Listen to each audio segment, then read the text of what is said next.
So let's start again, huh? How are you guys doing today? Oh, doing good. Busy as usual, but it's been a while since I've done anything, so I'm a little bit like, you know, out of what do you call it, routine.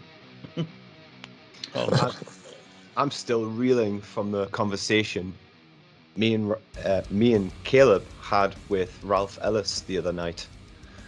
You made a second part? Oh yeah, we did. The first one was good. Oh, thank you. Go ahead. What were you going to say, Caleb? I could hear you. Yeah, it I don't know.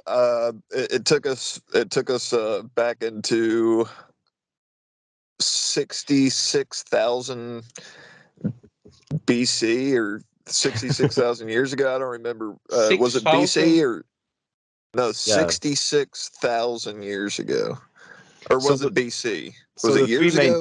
The three main dates that Ralph postulates, it's around 10,500 BC, 15,500 BC, and 66,000 years BC. Those are the ones he throws out for the pyramids, Stonehenge, Avebury, and the Great Pyramid of Giza, obviously. And there was one more, but those are the. Yeah, go ahead. There's measurements in Stonehenge that are tuned to the tilt of the axis, and that degree where Stonehenge was built to was only tilted in that precise degree on those dates, which Novocastrian just mentioned. But the pyramid is tuned to the precession of the equinoxes, which is also a long cycle, but it's different. And it's also tuned to a specific coordinate of that cycle. And the one and only date which both Stonehenge and pyramid correspond, or where they meet up, so to speak, where they both sort of have their locking point at the same time, is 66,000 years ago. Oh, this sort of reminds me of what this Graham Hancock is doing. Have you seen this Netflix series that he made? No. Very interesting, actually. Yeah, I've seen it. But he focused more on this 12,500 years ago or something. He did. Yeah. And I gotta say, it was the longest, most drawn out cock tease I've ever had. It really was. Talk about sort of beating around the bush and not getting to the point. Doing a fantastic job of not getting to the point, by the way, with some amazing animation. Yeah. But you're left blue-balled by the end of it. Yeah. But with the Bock Saga perspective added to that, it makes it really interesting. Jocke, please tell me. You've been in interviews with the guy who wrote the Bock Saga, right? The book. Yes. Yeah, Michel. Yeah, I talked a lot with him. I found those amazing. They were very enlightening. I also had to. There was a lot of shocks in there. I got to admit, man, there were a lot of shocks. Yeah, Michel, he was sort of like when Eeyore was alive. Michel and Eeyore was friends even before he dropped the Bock Saga. They traveled like in Afghanistan and probably India, and I don't know exactly, but they were friends before. So he sort of naturally became the one that listened to Eeyore the most. And the Eeyore Bock, if you don't know who that guy is for the audience, it's the guy from Finland who dropped the Bock Saga like a bomb. But Michel nuclear is sort of the one that took over after Eeyore, I would say. He's like the one with the best knowledge of the Bock Saga. He had like a group of following Eeyore that stayed with him like 6 months, a year in Goa, India. But Michel was the one that sort of, yeah, he got it best, I think, of them all. One of the things I found particularly, one of the things that stood out about those interviews is just how much you enjoy breaking down words, how good you are at it as well.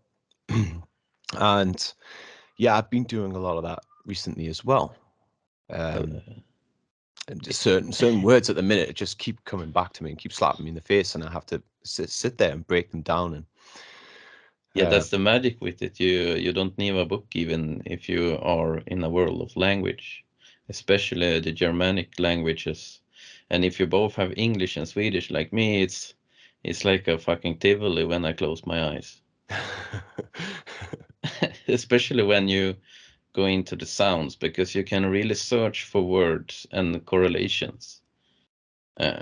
If you go through the alphabet, it's like a magic tool or a box you can unload whenever you need to, but you sort of also need the calmness and stillness in mind, and it requires also a sort of attitude to embrace it. Well, or it's not that you're going around like stressed and in the working world and you sort of need to, almost like a meditation for me. But it's a really interesting way to decipher phenomena within the language. It's very mercurial etymology, and it's very fluid. But you can't just throw ideas that have no threads attached, but it's finding those threads and then meditating on them. Yes. Being open to the other links to other languages as well. Yeah, but the thing about the Germanic, or especially Swedish and English, they are very close in a lot of ways. A lot of words are the same, but when you write like an E, the sound is E in Swedish. So there's a bit of a turning in a lot of the letters. So, but what does the sound come out as? It's very close to the original A. Okay. Yeah. But the E and E is the same. The E and E for you is the letter, not the I, like in island. But E is E, for example. It's some letters are twisted and turned, and like they explain it, Michel and those, is when you start to write it down, this is when this phenomena can happen.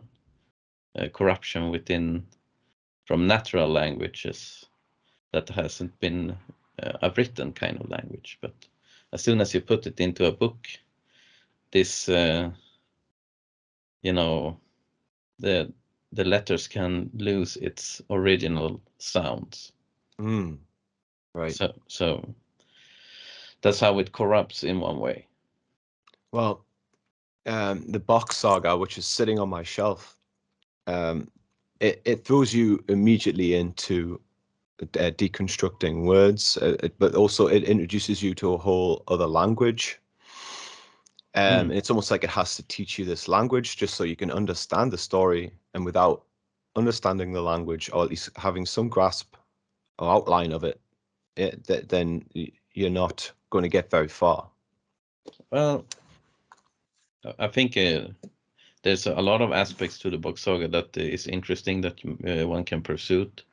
The symbolical side is very universal, with the different symbology that you can find all over the world.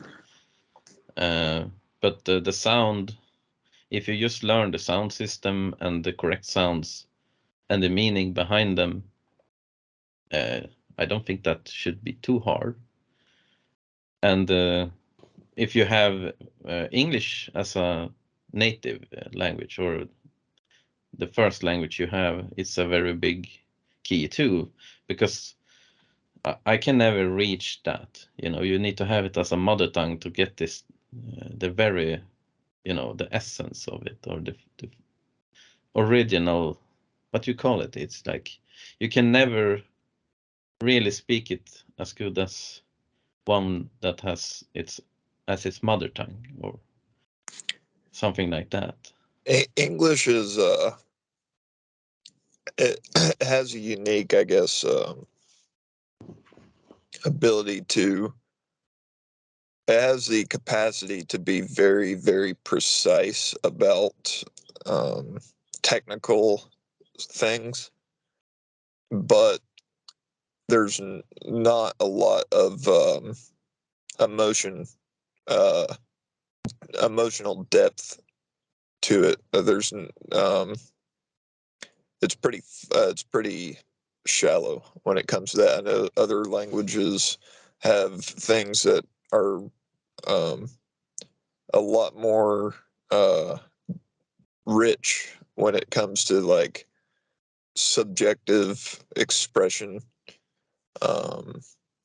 That is true. Yeah, I think when you write I songs, for worked in example. I worked in Utah once, and they had I worked at a retail, right? So I had lots of customers coming in, and there were these Navajo guys who would come in every once in a while. One day, one of the Navajo guys comes in, and he's wearing this shirt where it looks like a comic book strip picture, where it basically has just part of a girl's face, and guy is whispering in her ear. It has a little speech bubble, and it said Jine, Jine. And she looked all surprised, and I asked the guy, I'm like, what does Jin or Jine mean? And he's like, Jinna. He's like, it's it means like reassurance. And I'm like, well, she looks surprised, and he kind of like blushed and laughed. So I kind of gathered that the word in Navajo or whatever actually has like this really rich meaning, you know. But it just translates to, he said it means kind of reassurance, So yeah, I mean, you can't really walk up to a girl and whisper reassurance into her ear and really expect to get much of a reaction. So that's why I say English is got its lacking areas for sure. But I think it's very poetic, or it's more fluid on the tongue when you like do songs, for example. If you compare it to Swedish, it's much harder, I think. It rhymes much better. It's much easier to rhyme with the English, I think. Yeah, that's true. The flow of the words can be more fluid, but the words themselves are lacking with the the depth. You actually have to use a lot more words to get to the root of something, or to touch on to the root of something.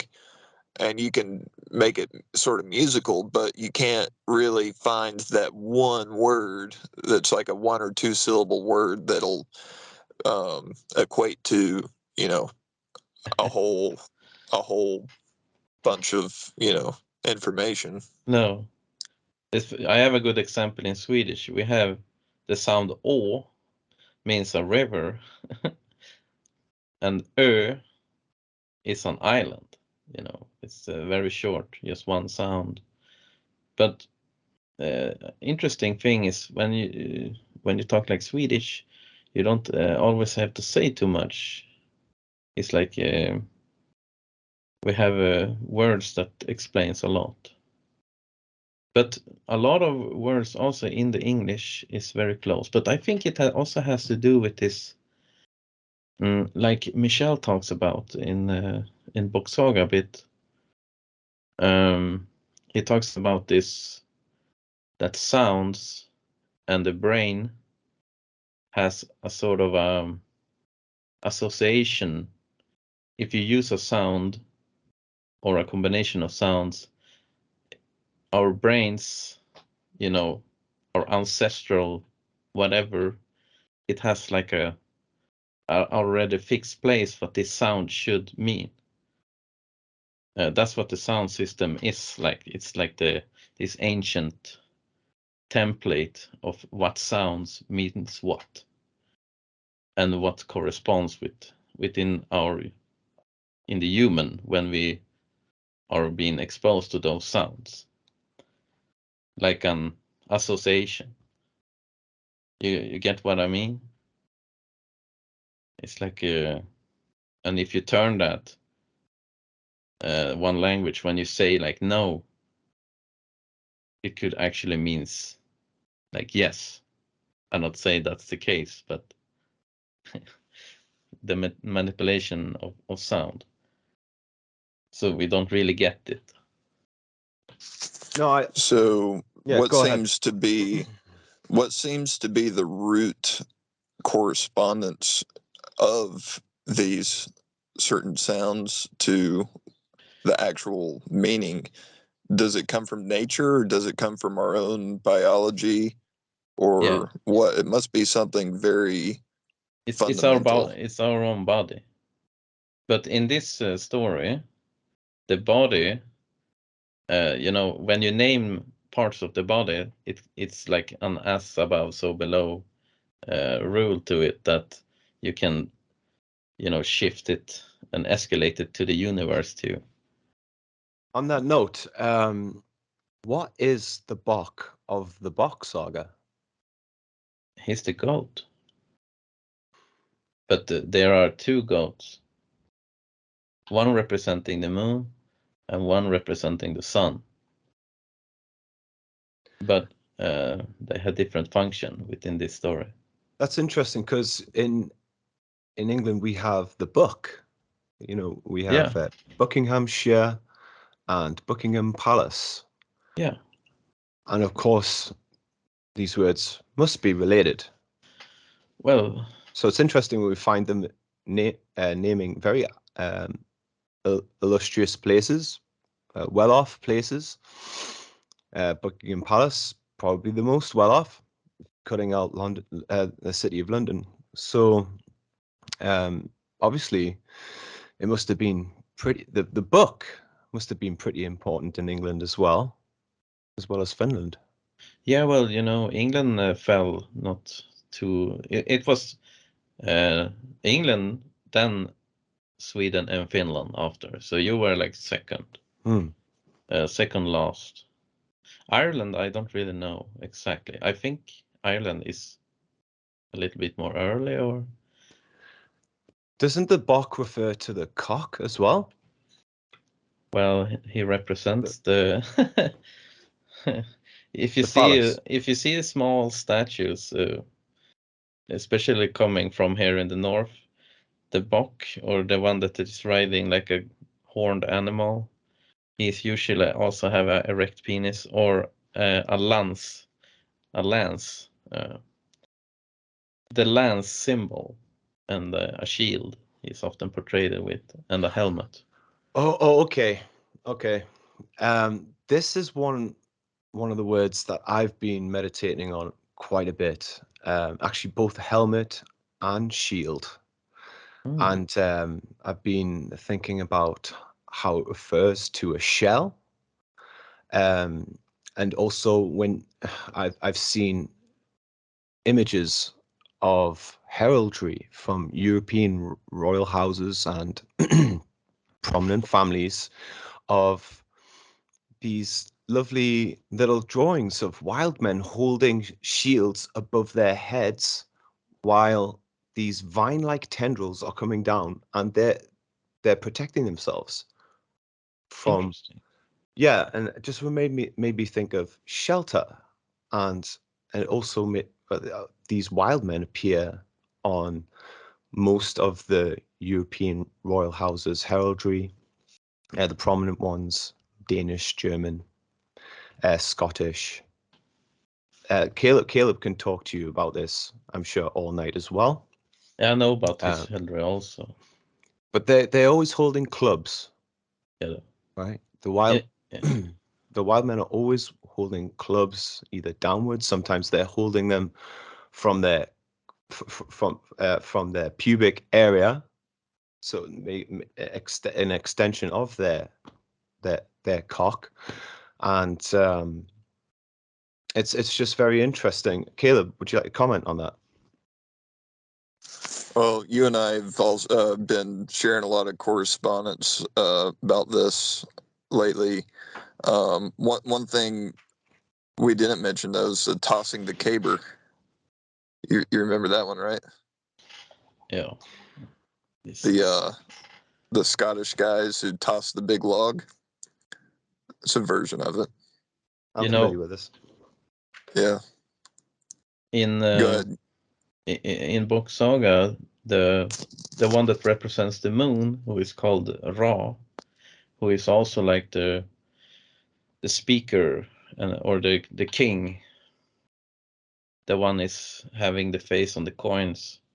He is symbolized with the club, because in the Heathen system, the king, he is not the breeder of the Asur or the pantheon, but his brother, his youngest brother, Lemminkainen or Balder in Swedish, is wielding the lance, which is a symbol of a procreator. Wow. So okay, it's going to take me accurate. It's going to take me an hour to process that sentence. No. Yeah, but for Caleb example, he claims that he descends from the royal house in Ireland, and on his heraldry, it's a club image.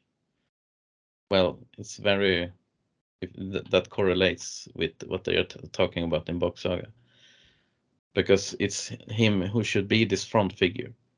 But of course, Balder, or the breeder, he elevates himself to become the grandfather, or the wise old man, like Gandalf, for example, the Väinämöinen, the wise one, the old wise wizard, for example, in the Tolkien mythology.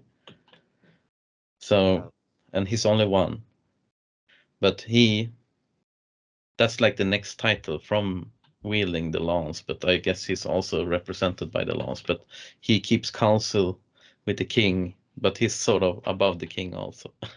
So it's like this more, yeah, it's interesting. It's a very complex system, but it's all, you can see it within the symbology. It's becoming more clear what's what. So go on. So they had this very precise system which regulated the reproduction of the entire population. Yes. What was the well, first I'll ask, what is your opinion on the idea of, was it a positive thing? Did it serve a good purpose? And if so, or if not, what was their actual purpose and idea for having it structured like this? And what were the benefits and maybe detriments, if any, to doing things in this fashion? Well, that's actually something I regularly think about, Because if you compare it to like modern problems or medieval problems or moral issues, you know, different religions have different kind of systems where they marriage like for business purposes, or you know, this more it stems, you know, religion, it seems to have this kind of, it's very different from the religious concept. You know, one wife, one man, they are together all life. But in before, we didn't really choose our partner either. You know, it was maybe your grandparents or your parents. This system we have today, where we choose freely and can do whatever we want, is very new. But the heathen, I think their sole purpose of the system is to preserve and preserve, I could say, the soul power of the human race, to create healthy children, a healthy population, a strong population, you know. But it becomes a conflict in the modern brain, of course, to have this. But a thing that is very profound with the Bock Saga is that the woman has a very prestigious or pristine role and are very highly respected. And it's the woman that chooses whom to breed with. And the Olympic Games, for example, the Colosseum in Greece, could have been a rusty or an arena like Olympic Games, where guys made contests like tossing the log and this sort of activities to show strength and health, and the woman had to choose, and if they lose, they didn't you know, if they choose the man who lost, they have like the wrong intuition. So there's a whole system to this. It's not like someone's pointing finger, this one is gonna marry that one, or not marry, but having a child with this one, or it's a very like open market, but it's competition based and intuition based. Could you elaborate a little bit more on, say, that scenario if the woman were to choose the loser? Yeah, then you had the wrong intuition, and they wasn't permitted to have a child at that time, but they can try next year. But it was another criteria too, that the women that were to become mothers, they had to have a dream. I think it's 13th of December, Lucia Day. They had to have this dream about Lucia, but it was sort of a secret. Or if they had this peculiar dream on that date, they could go to the elder girls or the mothers that passed the tests, or whom had knowledge of this, and they could try to describe the dream, and they could pass that way, so they could come to the next choosing phase. But also, if you ought to speak a little more elaborate on the breeding process, there's a lot more going on also. But we have to talk about ringlands and so. Who were the builders in the Bock Saga? Like builders? Yeah, who were they? Did they have masons? Did they have builders? Did they have a race set aside who would do the building? That's a good question. What I heard, they had a technique. They didn't like to move or destroy the bedrock. It was like a sacred thing, the bedrock. But there's a technique to move stones with sound, to construct.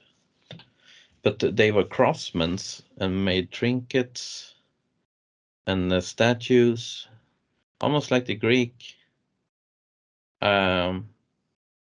But I know that during the Ice Age period, at least in Sweden and Finland, Russia,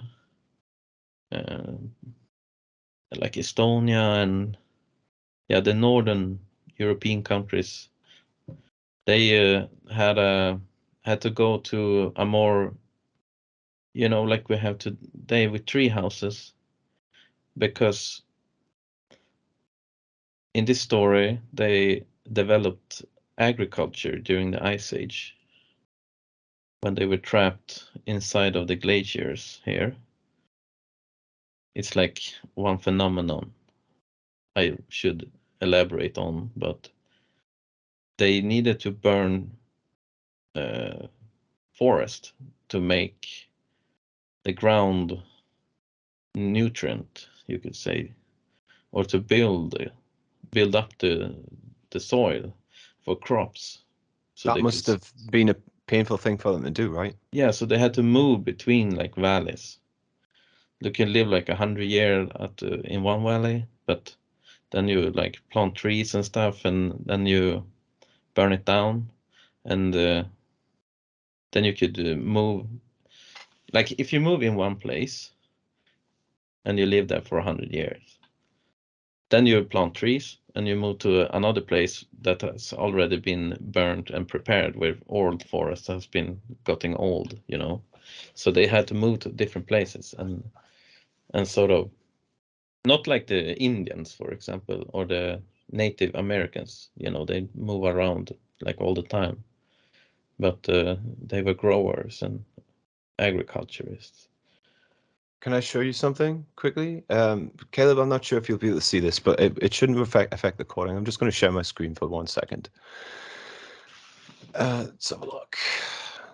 Can I just add in a thing on the builder stuff? Of course you can.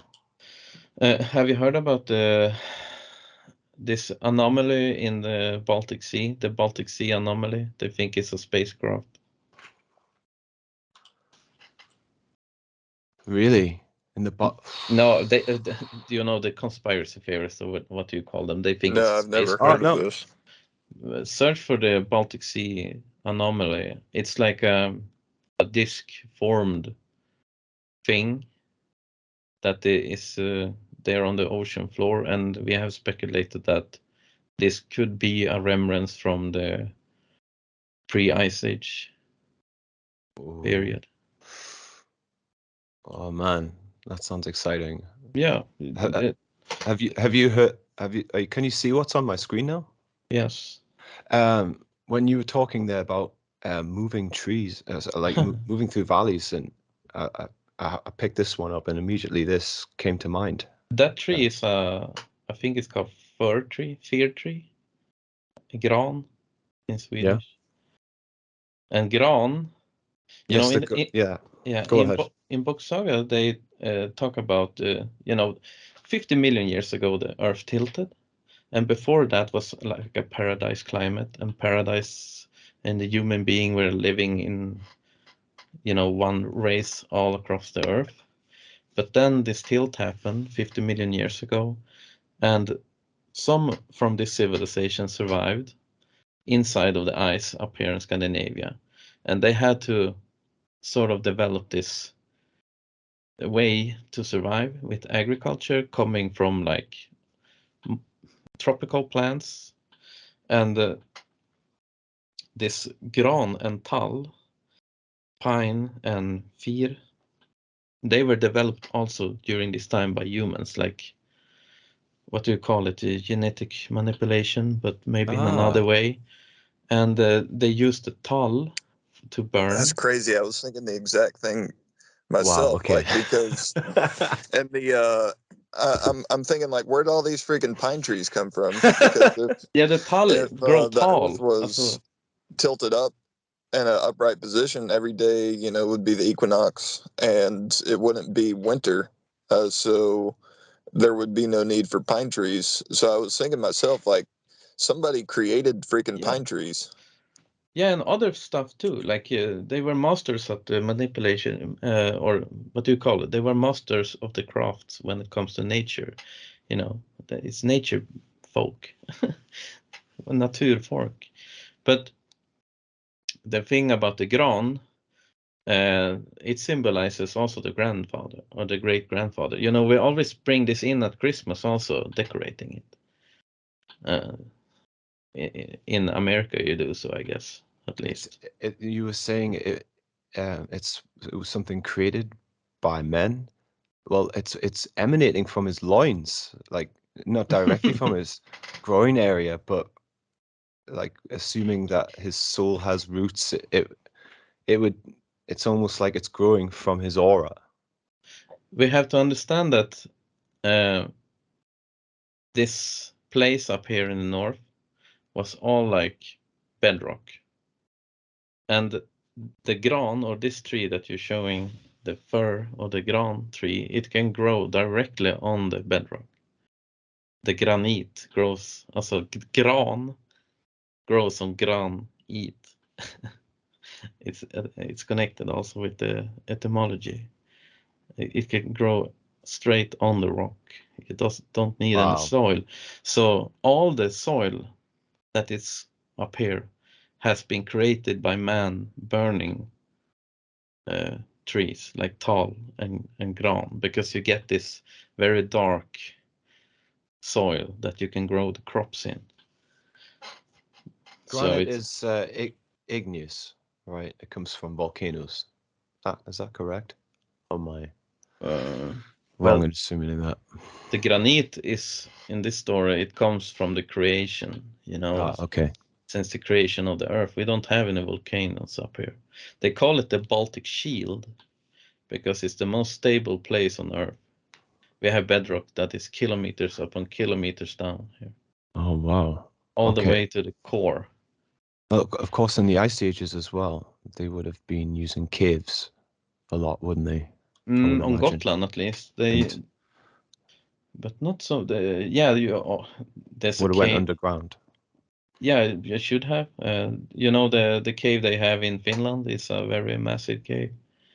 I don't know about this. Could you talk about this, please? Well, it's the most sacred place of the heathens, I should say, across the globe. If it's real. Well, it's actually a temple. It's called the Lemminkainen Temple. And it's located around 2 kilometers or something. 20 kilometers, I don't know exactly, but it's very close to Helsinki. And there's an entrance there where a group of people like Eeyore, Jim, and Michelle, and a bunch of this group of people that were following Eeyore, they made this attempt to go into the entrance to this cave system.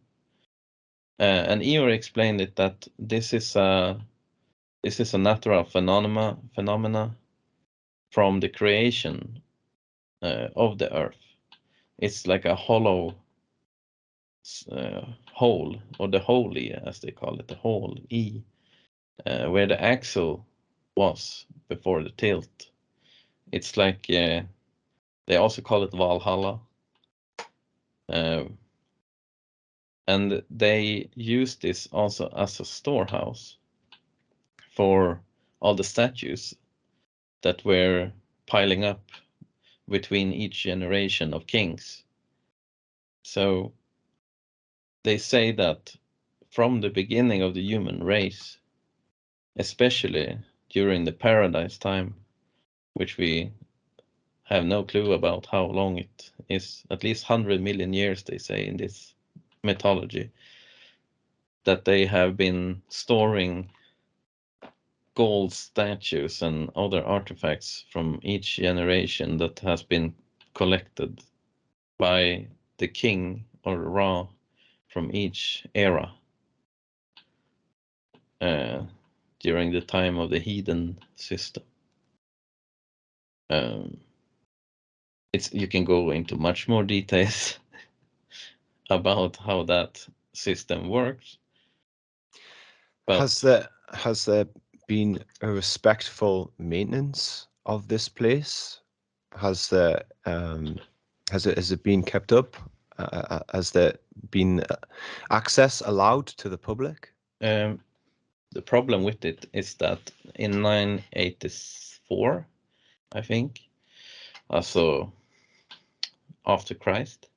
They sealed it up because the Christian armies and whatnot were coming into the north.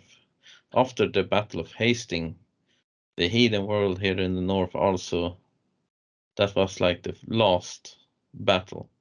And during this battle, the British were also very involved. You should know about this Battle of Hastings.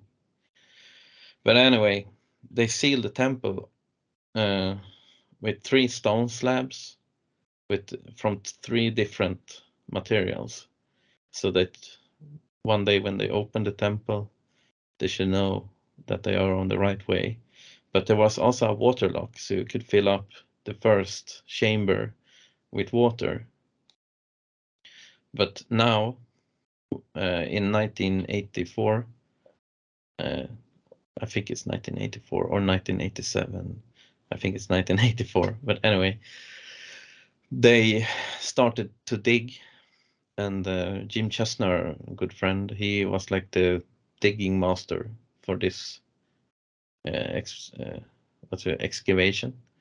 But they actually found those 3 stone slabs because Eeyore knew where the entrance was. They wanted to hide it, from the Catholics. But anyway, they found those 3 stone slabs, and so they knew that we were on the right path. 3 different types of stones. And then they also found a checkerboard on the, like a checkerboard cave, hällristning we call it, or a cave drawing on the left there where you're going. So, but the water mixed with this dust that is coming from the mountain had turned it into almost cement.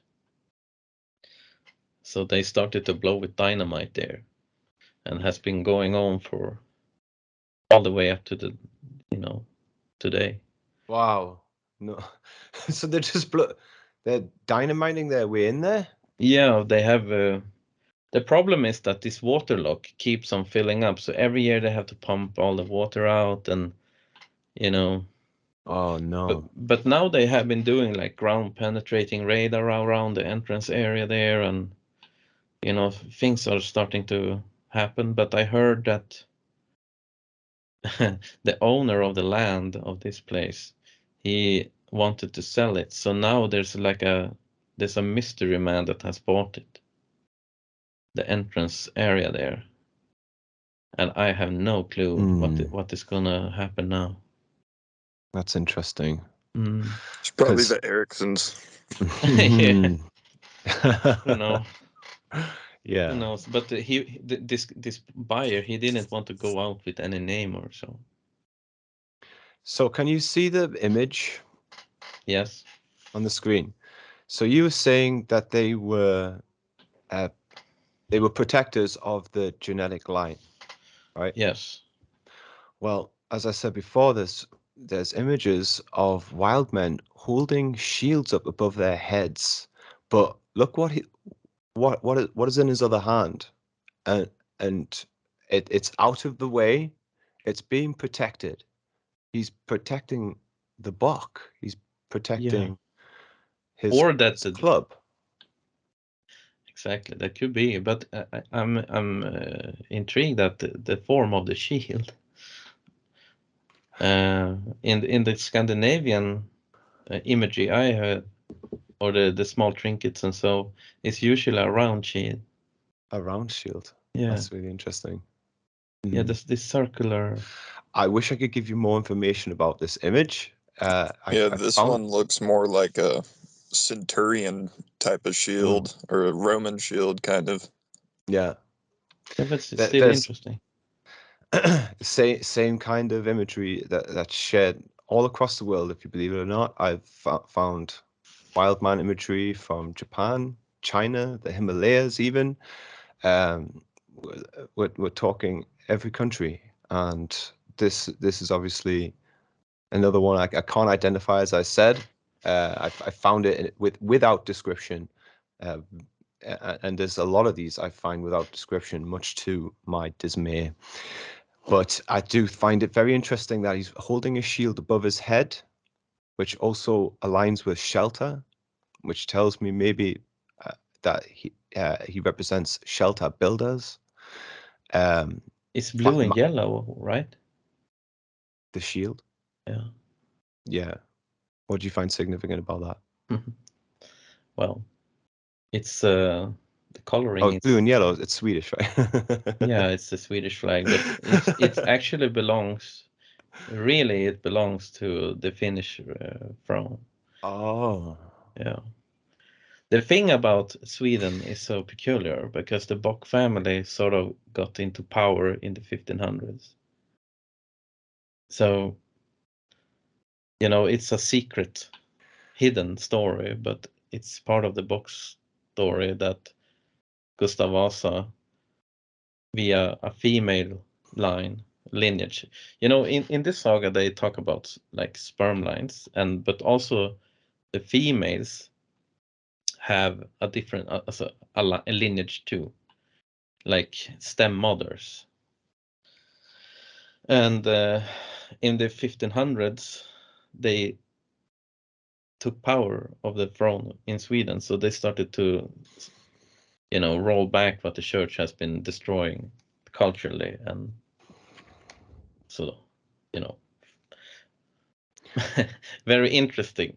Yeah. Because they brought in a lot of this symbology and etymology back into the culture. If you go to Stockholm, for example, it's a. So, oh, did you go on mute? You okay? No. Oh, sorry. What were you saying? If you go to Stockholm? It's a blast if you go to Stockholm. Oh, if you bet to blast. Okay, sorry. Yeah, that's all I didn't catch. So so we have the shelter theme continued. But we have you guys can see this image, right? I'm trying to figure out what kind of leaves it is, or the plant. The thing is about these Yeah. pictures is, I find you're right. You said in the beginning that words written down on paper, they lose meaning as soon as they're down. In order to transmit a message, something has to be lost. Whereas in a picture, you can expand upon it. And in this one in particular, I've been reading the fourth architect of the universe, and yesterday I came upon a page which compared the 3 pyramids of Giza to 3 in Mexico, all of them in alignment with the way Orion's belt appears in the constellations. And if you have a look at that image, I'll put it up for the final video when I do my post-production. But in that image, you see the layout of these 3 pyramids, and it matches up with the image that's being presented on the shield of the wild man. And this must be much later also. Yes, Of course. And he's also holding the shield at an angle, and he's holding the his bock at an angle as well. And you'll find that in I'll show you a few if we get time. But there's more pyramid symbolism. There's more tilted angle of the shield is tilted at a certain angle to imply obliquity, angle of obliquity, and that is a prominent thing in the megaliths of Britain and ancient Egypt. And there's this. It's very interesting that these things keep on cropping up. What do you think about that, Caleb? Yeah, an observation here is that if you take those 3 squares, 2-dimensional, and you draw connecting lines between them, it becomes 2 cubes on top of each other. Are they squares though, Caleb, or are they bases of pyramids? Yeah, either way. Either way, because you could look at 3 pyramids set side by side. Yeah, you could. And in your mind's eye, conceive of them as the square bases and connect the lines between them, and it creates 2 cubes. It's all mental, you know. I think I think it's all intertwined with the mental conception of what you're seeing as well, because shapes sort of transform in your mind. So it Exactly. probably gets really close to being it's like word connected. association, right? Say again? It's like word association, right? And Well, if your mind is also in a particular frame, go on. Yeah, well, also sort of like, I think there's a science that needs to be understood more than it is currently about the actual capacity of the mind to have shapes, which, like, the mental image of a shape, right? Is that wouldn't that be upstream to language, the mental image generation? So it's almost as rudimentary, if not more so, than language is itself. So if you look at these things, these geometries, you can describe the geometries of the pyramids and everything in extremely precise detail, but what about the mental side of it?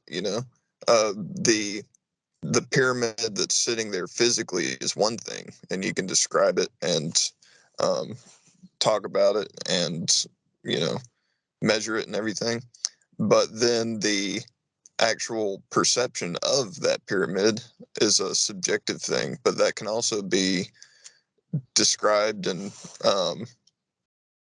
expressed, but we're just not quite as good at describing and expressing the subjective half of it as we are the objective half. It's almost like this picture in itself. It tells you, like, so it challenges you. It's like, which way are you going to frame this? Which way are you going to interpret it? And if you have a look, those 3 diamonds or squares or representations of pyramids, they also look like picture frames as well. So that's kind of funny. Pardon the pun, guys. Just the word pira or pyro, it's like connected to fire. Pyroman, pyramid. P is like pi, ra, king, and mid, or radius also. This is Sweden has their own megalith as well. That's actually, when I looked it up, the Ailstones, or you probably pronounce it differently. How do you pronounce it, Jocke? Ailstones. What I'm we have a going to be showing up here. we have a lot of balancing megaliths. Yeah, well, they make the symbol pi though. Which one are you talking about? Talking about like the stone boats? No, the megalith. Let's see now. What have I missed? So, megalith in the region of Falbegeden. Falbegeden. What have I missed? I'm just trying to see what it's called now. I'll tell you what. I'll also pop it up on the wanted screen. to mention the fact that there we go. He is sitting in a circle. There we go. That's the one. Yeah. Oh, sorry about that, Caleb. I'll go back to the picture in a second. Oh, there you go. Yeah. Is this classified as a megalith? It says megalith of region. Yeah. So. Okay, we have these kind of structures all over. Right. And they are often aligned to the new north. Well, Ralph Ellis says that when they express this symbol, they are expressing pi. And that's what the Stonehenge makes as well. Of course. And it has to do with the movement of the stars. These it seems to be like a very common or something that is across the world. And this is where I think it's kind of interesting where what Graham Hancock is showing that all of these stone monuments all over the world actually point to the same kind of, they are sort of pointing at the same constellation. I think it's the Pleiades, what do you call it? Anyway, one of the things Ralph Ellis blew my head off with recently when someone asked him a question, he said Globeki Tepe, one of the things that's special about it's supposed to be one of the most oldest temples in the world. But apparently that even there's a stone stone construction in it that makes a massive H. And at the time, the way Ralph Ellis breaks it down is that the constellation of Orion could also be looked at as an H. There's just a big H, and that this H was aligned during a time of precession that does indeed go way back. But yeah, this thing where they like aligning things to an ancient time where the Orion's belt. But that is so interesting because the letter H or H means hell, and hell means like the bedrock is, but also hel or holy, the healthy. Hel means complete. The letter H is the symbol for hell, which means complete or completion. But Helsinki in Finland was the original capital of the heathen world according to the Bock Saga, and represented hell, or was called hell, like in the Christian book hell. But a completely other thing than being portrayed in the Bible, of course. But just an interesting that symbol H or H in Swedish is like the most sacred, or what means complete, because when in the paradise, or 50 million years ago before the tilt, the North Star were exactly right above, and the North Star is also like something special. It has to do with knowledge. The N, do you also say N, like in MNO? The N represents the North Star, and they are sort of in line with hell. Interesting, anyway. It's the way the letter H is.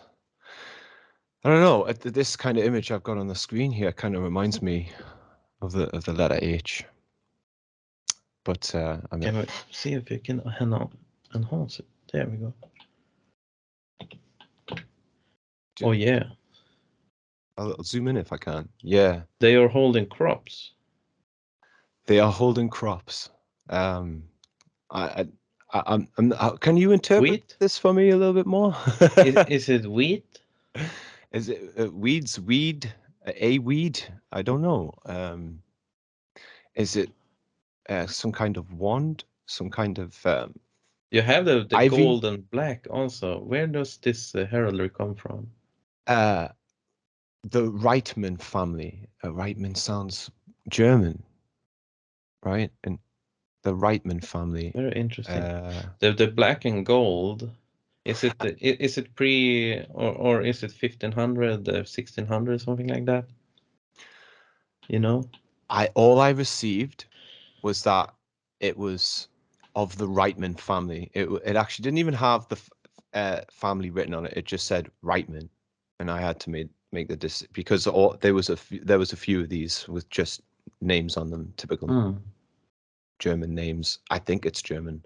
I don't actually know. Right.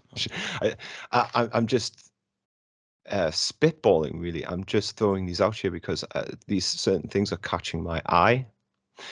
And yes, it also reminds me of this. I'll just quickly get this one on. Long Man of Wilmington. Reitman. Yo, that's German for sure. Yeah. Right? Yeah, And they had this double N on the end. So we have that, and we have that as well. Same type.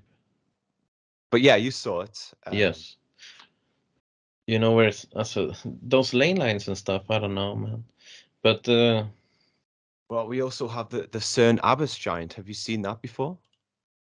So that's the Long Man of Wilmington. It's a chalk giant, but we also have the, let's see now. Cern. And this does round off back to what we were talking about with Orion, because the Cern Abbas giant. oh is yeah, Orion. that one. Yeah, it is Hercules. It's two sort of wild men we have up in the hills in England. So yeah, these things keep mounting up, and Yeah, this is very Heathen.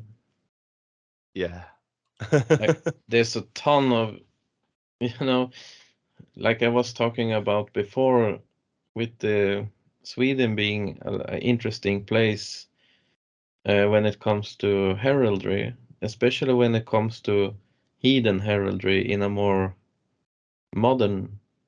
One thing that the world really adapted was the way to construct armies, like the military with the different ranks. It's actually a rendition from the old Heathen structure with the military you had back then, but that wasn't about killing people. It was about the breeding system that they had with the corporal and private and all of this. It's this pyramid structured system. Oh, let me stop sharing. But they knew a lot about what comes out from the mythology in Finland, and they implemented that into the society and tried to sort of turn back the wheels, but as an offshoot also, because they were very successful, because they knew about human psychology and how to create a system that is really a civilization or what works, in relation to this, what I talked about before with how the human brain really works and how it can sort of almost be manipulated with symbology and etymology. Because a lot of the heathen words was restored, and they started to use old titles. For example, secretary. Secretary is actually one title within the pantheon of the heathen world. And cashier, like cashier, kasar we call it. All of this kind of words that we are using in the society today is actually coming from an even older system that has been, refashioned into a more modern, facade, or it's all embedded into the etymology and the words. Actually, it's very interesting, and they knew about this and implemented into the society again. Go ahead. Could you tell us, because you mentioned the word helmet and shield. Yeah, helmet. Yes. What is special about the helmet? And Also yes, symbol. Go on. I know Caleb had been talking about like the wild ride. Yeah. The helmet is a symbol, the head of something. someone with the authority, but it's also a practical use. You can use it for collecting. In this case, there was an offering system, and you could use it as a container to drink from also. And the shield the same way. But to go into exact details about like the shield and the helmet, you know, I'm not 100% on this either, to be honest. But This is fascinating. It really is. That it was, it was a multi-tool, I guess, right? yeah, but also like you know, in symbology, or you know, if a rider comes in having a helmet, shield, and a lance, you know, he's a breeder, but he's also Wow. one that you offer up to. That's amazing. Yeah. So, and you can also have. They had another system where we had tour friends. Every 3 years, you had a new tour friend to exchange knowledge with. For example, if you wanted to become good at singing, and you knew a lot about maybe playing flute or something, Yeah. and the other guy wanted to become really good at playing flute, you could exchange these nature talents, nature gifts. And after each 3 year, you created like tokens meanwhile to give to your tour friend, you call it tour friend. And those tokens you always carried around with you, maybe around your neck, or you know, like a necklace or ring or whatever. So dressing up and having like status symbols, the more tour friends, you know, the inner wealth is what we are talking about. It's a representation of how much nature gifts you have been exchanging, you could say. So that is mind blowing. That's a lot more interesting than having a framed certificate hanging on the wall. yeah. Yeah. So it's Wow. a lot about this expression, and that gives status, I guess, in the heathen society, and everyone can see it straight up. Can you guys see this image? There we go. So you were talking like this about all of that, and you weren't even. I thought you were looking at this image the whole time. Honestly, Is it a lion? You have the checkerboard also. they have the checkerboard. They have the Swedish colors. Yeah. They have the helmet. They have the sharing of gifts, as you just said. The yellow is actually, or the gold is actually connected to the soul power, as they explain it, or in more raw terms, the seed or the sperm. So that's the side of the system that is most taboo or conflicting to even consider today, you know, with the exchanging of the fluids. You have to be vigilant with this subject. Yes, right. But that's like the part that we could call or refer to as heathen. But I would say that from my perspective, it's less heathenistic than the society we live in today. It's not so based, or I mean, you look at the witch trials, and the actual witch practices. They talk about the osculum in fame, which is where all of the witches will line up and kiss the devil's butthole. Now, that shit's still going on to this day, and nobody can tell me that it ain't. All right. I believe it's much worse. I'm sure that that goes on regularly. Oh, yeah. I mean, don't the latest pop stars do that in in their music Oh, videos? it's a thing. It's Or- like the latest. It's the biggest thing these days, I guess. You know. Oh, I could show Fucking- you a video which shows you exactly that kind of thing. The problem, or what you can corrupt within the symbology when it comes to exchanges of fluid and sacrifice, often is that you take away the fluids. Like in the female side, it's called mahala, and it's often symbolized like of a vase. But on the male side, it's the sperm. But you can interpret the fluids to become blood, like blood sacrifice, drinking blood, and all of this. Because in the symbology, it can be, interpreted in that way too, I guess. Well, if it's not chopping heads off, of course, but So there's a tendency, perhaps, in our times to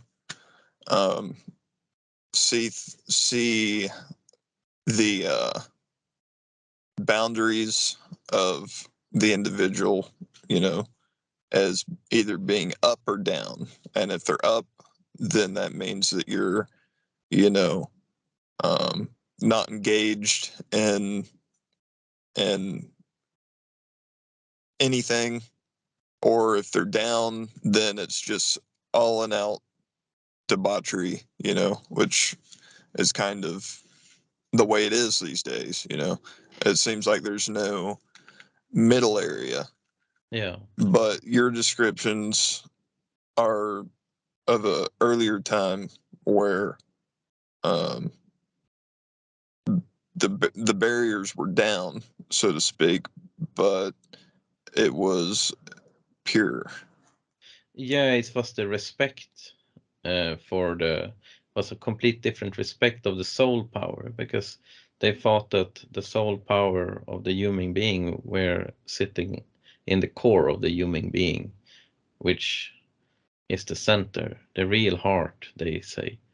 The heart form. I know Jim Chestnut talk a lot about the heart and the heart symbol. The pump we have in our body isn't formed like a heart, symbology wise, but the genitalia, both on the men and the woman, can look like a heart if looked in the right angle. So that is really what the heart or the core of the human being is. If you look us standing from, on the floor, where's the center really? well, it's interesting in that picture that they aren't holding, like in many other pictures of wild men, they aren't holding the shield on the floor at an angle. They're holding it up towards their chests, especially the one on the right. It's closest to his chest area, closest to his heart. See, they are like Just a caring quick for the quick helmet. note as well. Just a quick note is that one other thing that looks like a heart symbol or a heart shape is a deer track, a deer footprint, which I'm assuming also a goat footprint would also look like a heart. Huh? Wow. Yeah, I was, deer tracks. So I'm guessing also that's goat true. tracks. Also from horses. It has this. Horses don't really look like a heart, but you look at a deer track, it definitely looks like a heart shape. Look at the way that the fabric is emanating from the helmet. It looks like antlers. I was thinking about the the golden. Is it an eagle? A phoenix, I think. Because the ancient symbol of the Templars, like I've been talking about this on other videos, that I think, or in the Bock Saga, they talk about the Templars being this order that was created when the heathens had to go underground. The royal families, you could say, or the jarl families had to sort of go underground. So they created this kind of secret organization network to, in the long run, undermine the church. And but at some point, I think it got, or from my research, I can find that they were infiltrated from the top, especially during the French Revolution and this, but that's another story. But this double-headed eagle symbol, like one. Well, this is from France, Jocke. Yeah, okay. Actually, it's from circa 1500. Okay, yeah, but and it's from the heraldry of Louis de Louis of Hedeville, of the Louis Hedeville line. So it's like a royal family, a noble family line in France. of course, then hence the symbolism become very obvious, because Sweden and France were very close allies during Wow. during this time. Yeah, and you know, even during the revolutions there in France, there was a Swedish field marshal that planned the escape for them. They were actually heading to up here in the north as to shelter from the revolution. You know where a phoenix also appears? It also appeared on the Elagabalus stone of Emperor Elagabalus, I which was think rumored okay. to be a meteorite stone which they carried around in a chariot. It was sacred to them, and it was also, there's also rumors that it was the capstone of the pyramids, capstone of the Great Pyramid. Sorry. I'm thinking that this is the western head of the double-headed eagle, because it's looking to the west. And if you look at the double-headed eagle, one is facing west and one is facing east. And actually, there was the last line of the western head, as I know, was the stewards, and the right head, the last, was Romanov in Russia. But anyway, that's what I was thinking when I saw this one. I got a idea which I've been mulling over from Ralph Ellis's work, is that the fourth sect, which was the Nazarenes, the galley priests, right? Yeah. They lost when the Roman Empire fell, because after that point, the Christian Church took over, which was the fourth sect. The fifth sect. The year 300. Roman Catholicism became the fifth sect. So the fourth sect lost Rome, but they were still slightly more in favor over in the east, in the Syriac Church and the other church over there, the Greek Church, right? But what about Europe? So, like, we know that they lost Rome, but they didn't just die. So, not only did they lose Rome, but when Islam came onto the scene, it appears that they lost just about everything else as well, over in the East. So, how did they survive through Islam? Ralph's theory seems to point to the fact that they must have somehow survived up until the point of the Crusades, and that's all fine. But what about Europe is what I'm wondering. There might be another story there waiting to be discovered, and I pressed forward to the story about Fortress Dewa with that in mind, because I'm thinking that you had this very important fourth sect character being put in prison next to whales And we know that the Welsh were in contact with them because they were selling copper and lead. And I know it's not a lot to go on, but is it possible that people in Britain and Wales listened to this King Esus, and this King Esus must have been a very charismatic person anyways, and he built this temple over there in his prison fortress.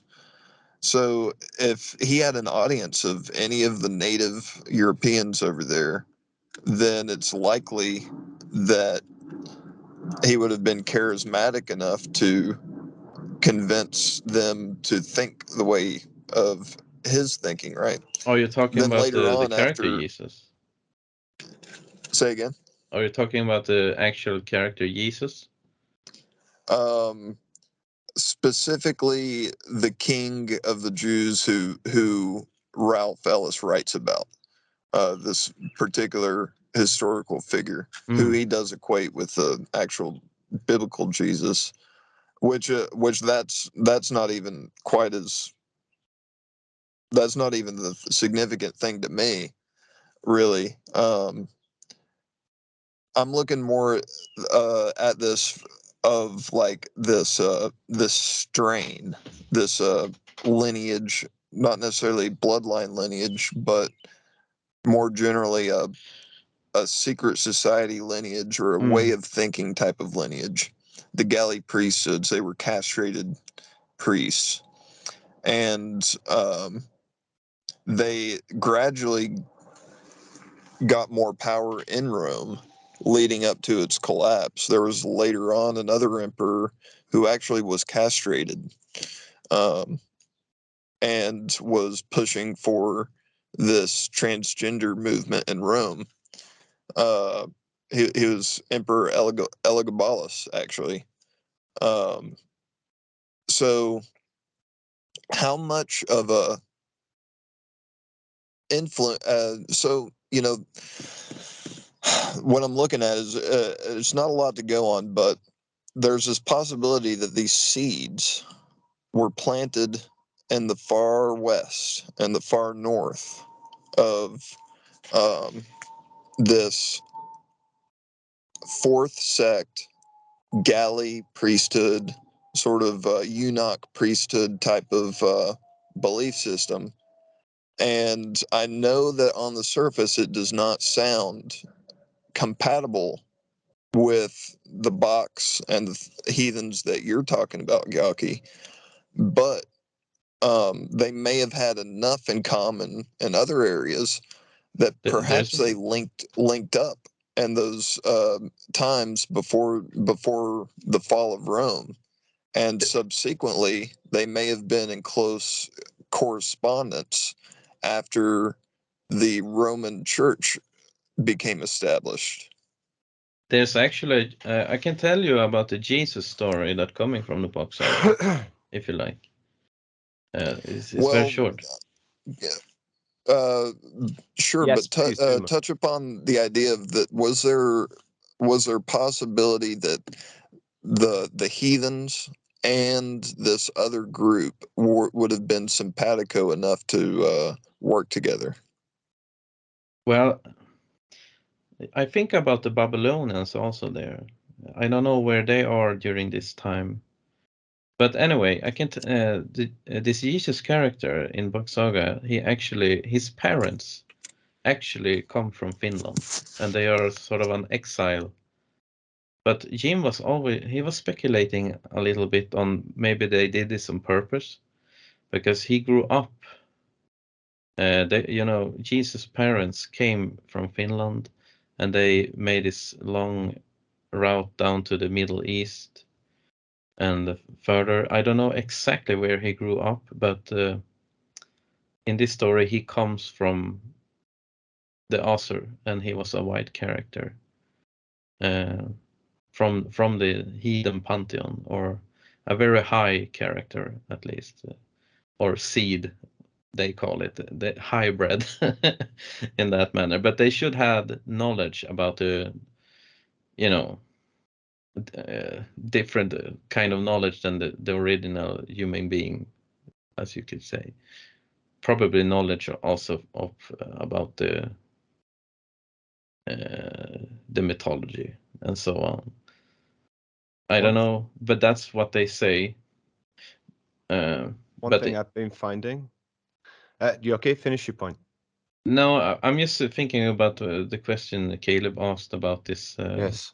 connection between. But this is what I can see originates from this story, that, you know, they were working on a global scene already before they had been to America. Also, they knew exactly how the world looked, the Vikings, and this is the serpentine ships that Graham Hancock also talks about. You know, they were in this story. They were like the cedars of civilization after the Great Flood, or the cataclysm that happened. Yeah, there's a lot of things to tie into this theory, and unfortunately, we don't have recorded records on this. One that thing we can trace. I keep finding is images of wild men in the Garden of Eden, or pictured like this, almost like King Jesus. If you can see on the screen there. Again, this one didn't come with a description. This one,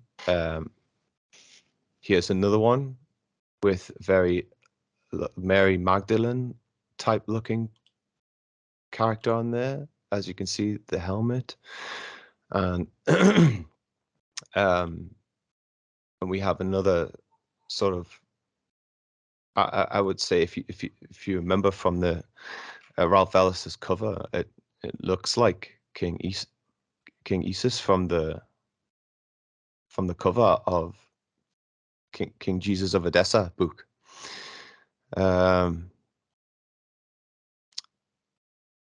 That at the top requires more contemplation from me. We have triangles on here. If I don't know if you can see them very well, but they're white triangles. There's 4 of them. 3 stars above them are probably aligned to some kind of constellation. So we have that, and also the fact that King Jesus's religion relates back to the Hyksos kings of ancient Egypt, and we know that Pharaoh Akhenaten styled himself as the Adam of Adam and Eve, and he liked to role play as if he was as if he was the primeval Adam. He liked to present himself as if he was the primeval Adam with his wife. Will you remind us again what the primeval Adam actually consists of? Neither male nor female. I think that's it. The primordial human. Go on, Caleb. Is there anything you'd like to add to that?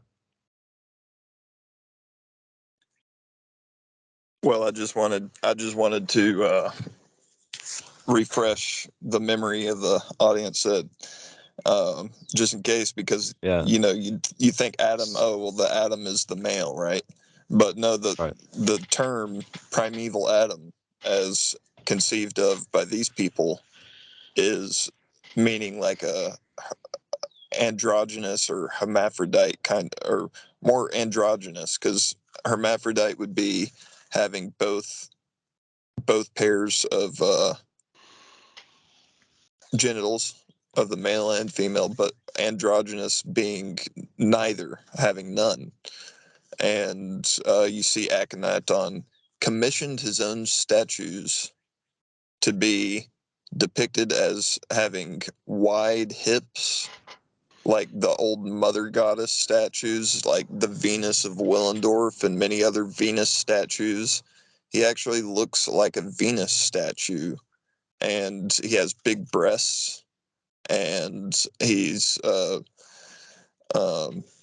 looks like his head is shaped weird, like a gray alien type of thing, and the idea that that is what they conceive of as a primeval Adam is very presumptuous, because they're making a statement there that that is the natural state of man, is what they're basically trying to drive in. The idea that this androgynous being, this sexless Venus figurine dude, is like an ideal image of some sort. It's really disgusting, actually, and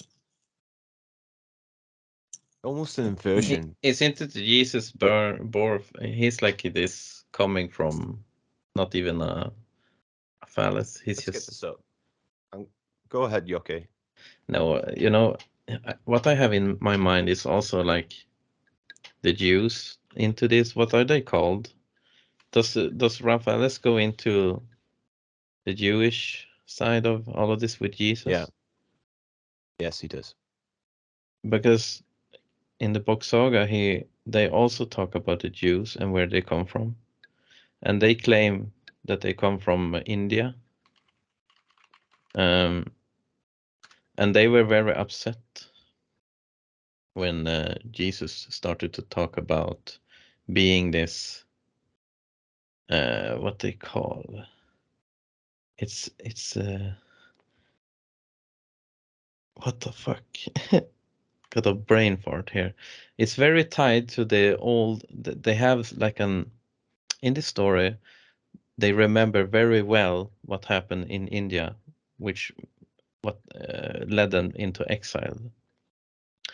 They were a class of people called rabbis, and that they are very high within the heathen society of India. But this character called not Narkasul, but the one that is very celebrated today. What the fuck was the name of that? Oh God, I lost it. It's very close to the Jesus in etymology. Krishna? Krishna. Yeah, the Christ. Exactly, Krishna. Krishna in the Bock Saga is the first one to erupt or change from the heathen structure on the globe. So the rabbis didn't have any function there, so they went into exile and went to Egypt. So this dispute between the rabbis versus Krishna caused the rabbis to break off and become the Jews. Yeah, the roaming people without a homeland. And this Moses in this story, the Bock Saga, is a female called Moses. Oh, A okay. Now female we're getting character. down to it. And she is also one of these flip outs from Finland in this story that were coming down and gave them the first languages, what is called Sanskrit, or true writing in Swedish, which is, I would guess, what Hebrew also originates from. And when Do you think that the Krishna character could correspond to the primeval Adam idea, this corruption of like this sexless being? I don't know, maybe.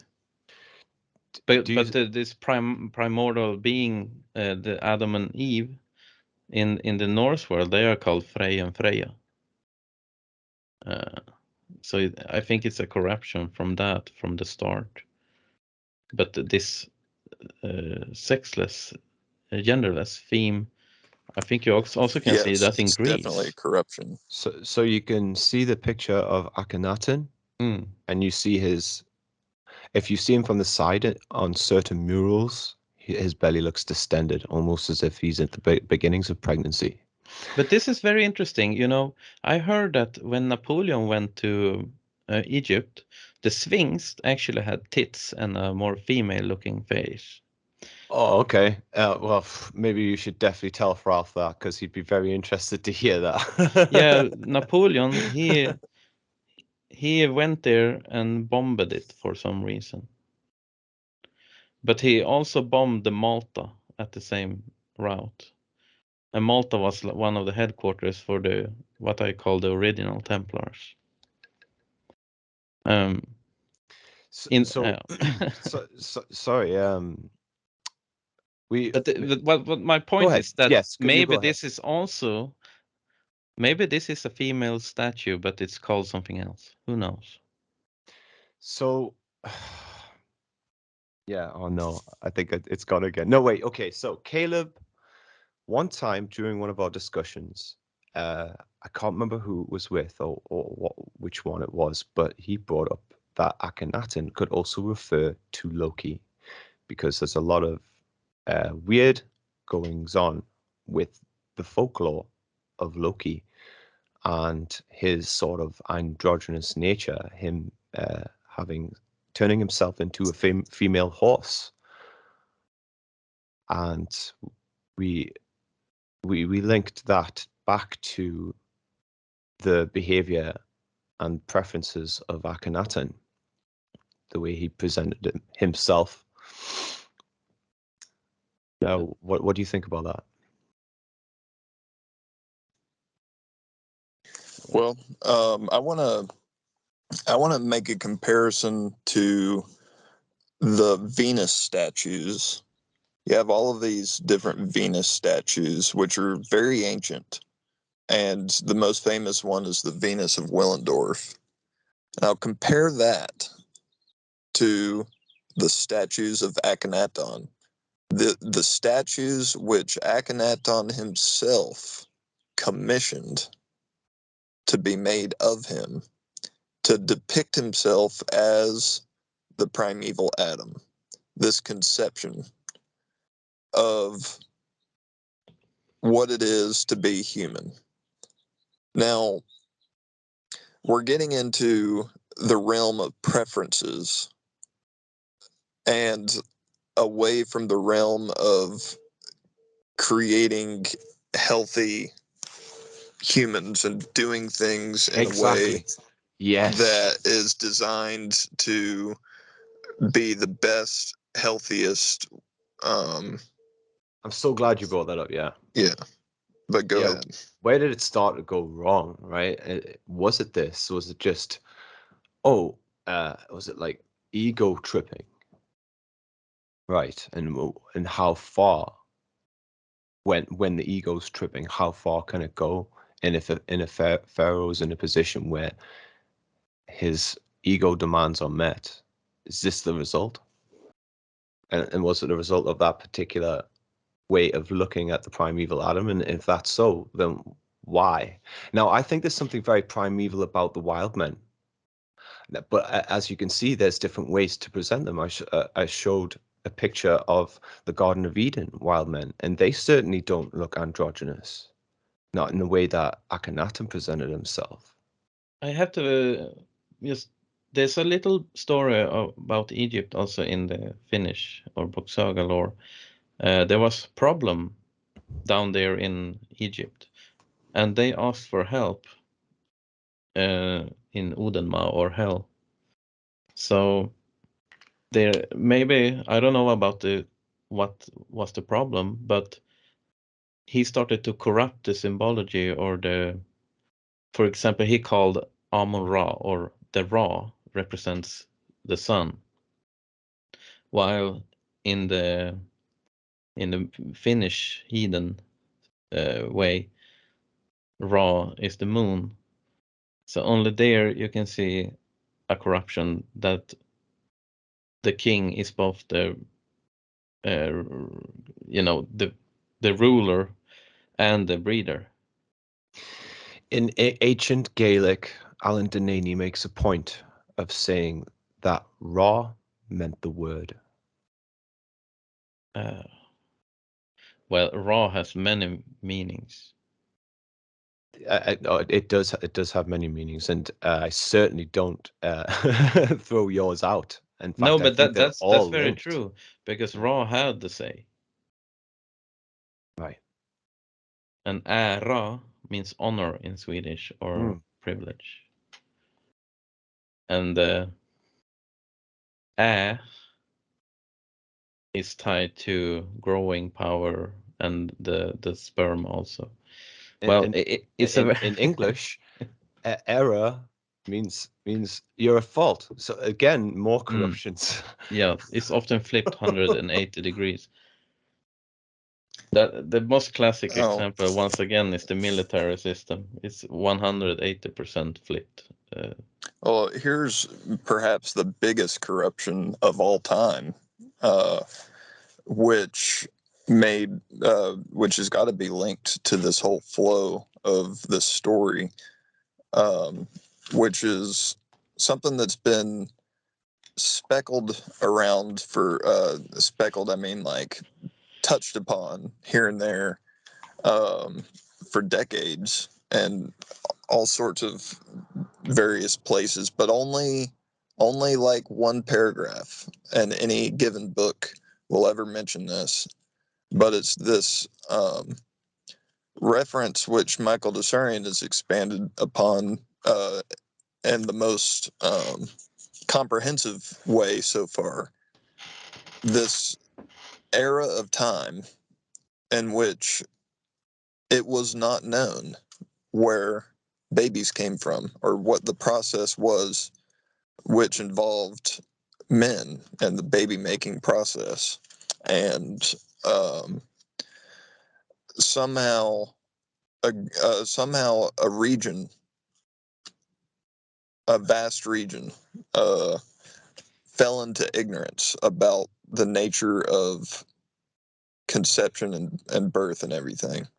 And when it was discovered again, rediscovered, the nature of where babies came from, it was discovered by the women, and they kept it a secret. And they kept it a secret for a very, very long time. They never told the men that it was sperm, which the babies came from. And eventually the men found out. Now, given that this actually happened, the question always arises with these castration cults and these castration religions and things which we know exist, even up to today. We know they still exist, and it certainly is known that they have existed for a long time. But the idea is why? It seems so outrageous that it would be done. So and there's explanations and everything about why it is, but those explanations still don't satisfy the question why. Why? I think it's Why a would you weapon. do that? Well, I think maybe the answer to that question of why is that it originated in that time when the nature of childbirth was not known. So therefore, there was a time where the function of the testicles was not known. So, in that time, testicles literally would have been seen as completely useless appendage on the body, right? Because really, the only function of the testicles is to produce sperm, and you know, in that time of ignorance, the testicles would have been seen as just a useless article. But the women knew what was going on. So I think the most probable, the most plausible explanation of how did this whole castration business get started is that it originated during that time, and it was the women who instigated it. They told the men to castrate themselves, knowing that knowing full well what the function of the testicles was, they told the men to castrate themselves, and it was those men who castrated themselves who were brought in and revealed the secrets of childbirth and everything. But by then it was too late, obviously. So, but it also functioned as a initiation system, so that so that they would only give the secret to men who had already compromised themselves and were totally under their control at that point.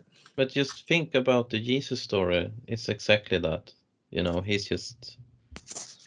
It doesn't. Isn't that he just popped into the belly from nowhere? That isn't known. I mean, look at how they circumcise and do stuff with the genitalia even today. It could have been as common to cut the balls also, you know, back in time. Imagine how limited information also was. It seems to me like almost it was if you were to have an experiment, and if you were doing genetic manipulation, you would want to have certain control groups and different ways of breeding. And I feel like what we're trying to track right now is a system of breeding that was different from the beginning, and for some reason it went in that direction because of the changes that happened on the planet at the time. And I think this also relates to the Venus of Willendorf and the great cataclysms of the past. But I also think it relates to of methods that were tried and tested and that didn't work for whoever was in control of this genetic manipulation program, and they went a different way around it. They focused on the female side of the primeval Adam rather than the male, and it became less about protecting the genetics and it more about becoming a free-for-all just to see what would happen. And well, I think it's very tied to business also, and another kind of control, and to eliminate or compromise different groups. I think this kind of not to fight with the sword, but also to create those plagues of mind also. I don't know. When we come to the Egyptian side, I think they had a lot of strong female character rulers also, and it seems that religions doesn't really want. It's something that they are doing with the females side there also to compromise, and maybe it's easier to control the male. I don't know, but the female aspect is a very interesting component, especially in the Bock Saga. What's their role in society and what's their role in the rulership?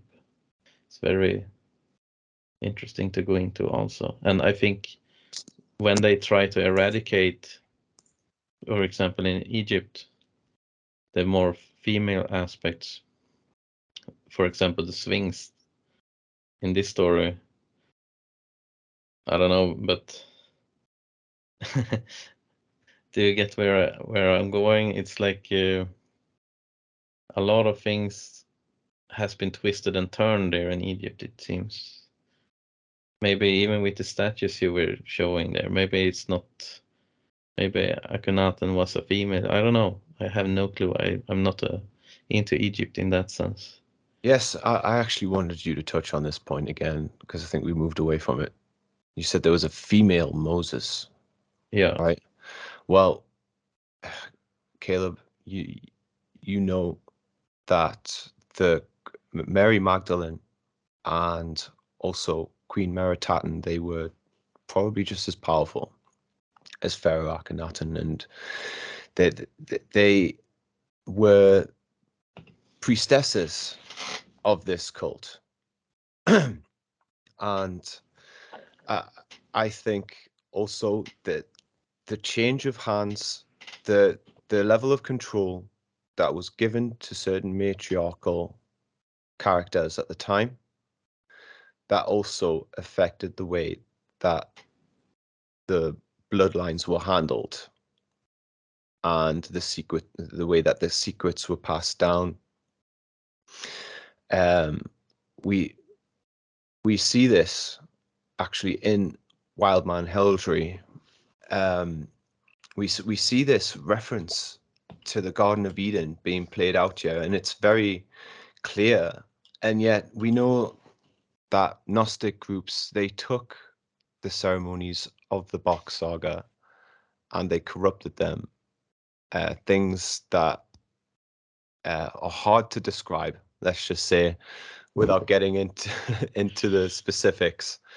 But certain things, certain ceremonies with bodily fluids were then taken, and they reappear again in, say, tales of the Knights Templar and groups that the Knights Templar were inspired by, the Gnostic groups who took this ancient knowledge of these ceremonies and they went down in their caves and they defiled themselves, they defiled the earth. And there's a big mystery there as to why they did that. Have you ever seen the film The 13th Warrior, Jocke? No. In this film, there's Antonio Banderas plays this Arab who gets involved with these group of Vikings, and they have to save a village from this cave cult, or this like group of marauding, cave-dwelling wild men. And there's all kinds of debauchery going on in this cave, cannibalism, orgiastic behavior, and they have a queen who seems to represent Mother Earth in this. But she's also a serpent goddess. She's the deity of this cult. And me and Caleb, in our discussions, we've been trying to understand it all, where that comes from, where that behavior comes from, where, in contrast to the Bock Saga, it seems like a completely the opposite direction of the stories from the Bock Saga, where there was a lot of organized community. There was protection over the genetic bloodline, protection of the soul and spirit and the genetic integrity of the people. Whereas in these cave situations, it's almost as if they become more debased than animals, and how that became a way of life. For have you heard of these kinds of myths where these cannibals would come out of the caves dressed up in bear fur and go and ravage villages? No, we don't have stories about that kind of incident, but who would carry around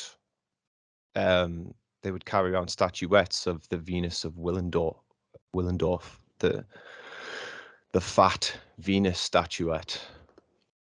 this is the word cannibal, for example, has to do with something completely else than eating another being.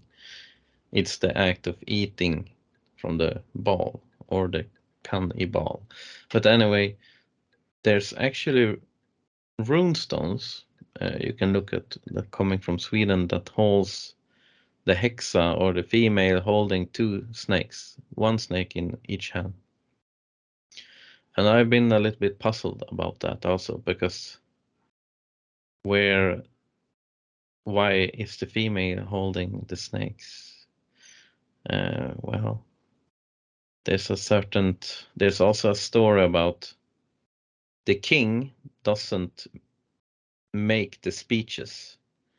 It's the hexas, or the females, that goes to the Blue Hill. Have you heard about this? The stories about the witches going to to Blåkulla or the Blue Hills. It's sort of a children's tale, but they meet under the full moon to make the program for society. And the king's speech is made by females because of the vocal cord that the male has to shout it out from the rusty tower, or the torn or the tower is so there's a lot of aspects in this where the female is like the hidden ruler, because the queen of the heathen world is representing the dark side of the moon. Meanwhile, the male, the king, is representing the bright side of the moon. So there's, if you go back to the Moses or Moses, in this story, she was the one who started with the circumcision and modification, of the genitalia on the male. Also, so there's, exactly like that. Is Yeah, that that's exactly? that's another Well, heraldry that makes sense I too. found. You were talking about Queen Meritaten and Mary Yes. Magdalene. Yes. Now, to my understanding, both of those were. Let me see, Meritaten. I definitely feel we're getting close to this. Yeah. Look at this. Meritaten was okay. I think both of them were connected to the great royal wives, or maybe Meritaten was kicked out of them, or she created her own version of the great royal wives, which Michael DeSertSNOW's talked about, how powerful they were, and how the pharaoh needed to be married to one of them if he wanted to get anywhere. Well, Michael DeSertSNOW equates Akhenaten to Moses, but then Jocke equates Moses to a female. But it could be safe to say that either way, it's going to be connected to the great royal wives. And now, is it possible that the great royal wives are the direct descendants of that specific group of females who kept the paternity lie going during that previous age? If so, Right. that would explain why Akhenaten is dressed up like a Venus of Willendorf, and why he's shown with breasts and no genitals, and maybe that's what Loki originates from, is that paternity lie. Could be. Yeah. It all seems to fit together. I mean, if we say that those characters like Moses and Jesus came from the north, and was in some way had an agenda and wanted to sort of halt this corruption in their eye that was happening in the southern regions. I don't know, who knows what kind of instruments they were taking, because they knew that. So I'm talking from a Bock Saga perspective now. It all started there in India. That's why Eeyore always went down to India to tell the story, because they also have this system with Gatti and Maharaja and all of those old titles still there. But the first priest class was also created there, called the Brahmans, under this Krishna character, Kris. In Swedish, kris means a crisis. Krishna, Christ. And I also have to point out that in this story they also talk about two different kind of Jews: the Jews from India and the Russian Jews. We have to sort of separate them. They are different kinds. Can you? So Caleb introduced me to a documentary about a cult in America, and in this cult, this guy likes quoting Krishna actually, and he has this thing he puts on his cult members, his followers, and he says to them, "I'm going to give you the knowing right now, and you will know God." And it basically takes this passage out of Krishna's life, and where apparently Krishna revealed the vision of God to one of his followers, and he puts them through this hypnotism ceremony thing, and basically hypnotizes them into thinking they're having a psychedelic trip. He actually makes them have a psychedelic trip with the hypnotism, and they come out of it with these bizarre stories, almost as if they had actually taken a psychoactive drug. And that just came up there, that in even in the most modern of cults, that the devices of this ancient Krishna are being used today to hypnotize people into giving up their selfhood, giving up their integrity, in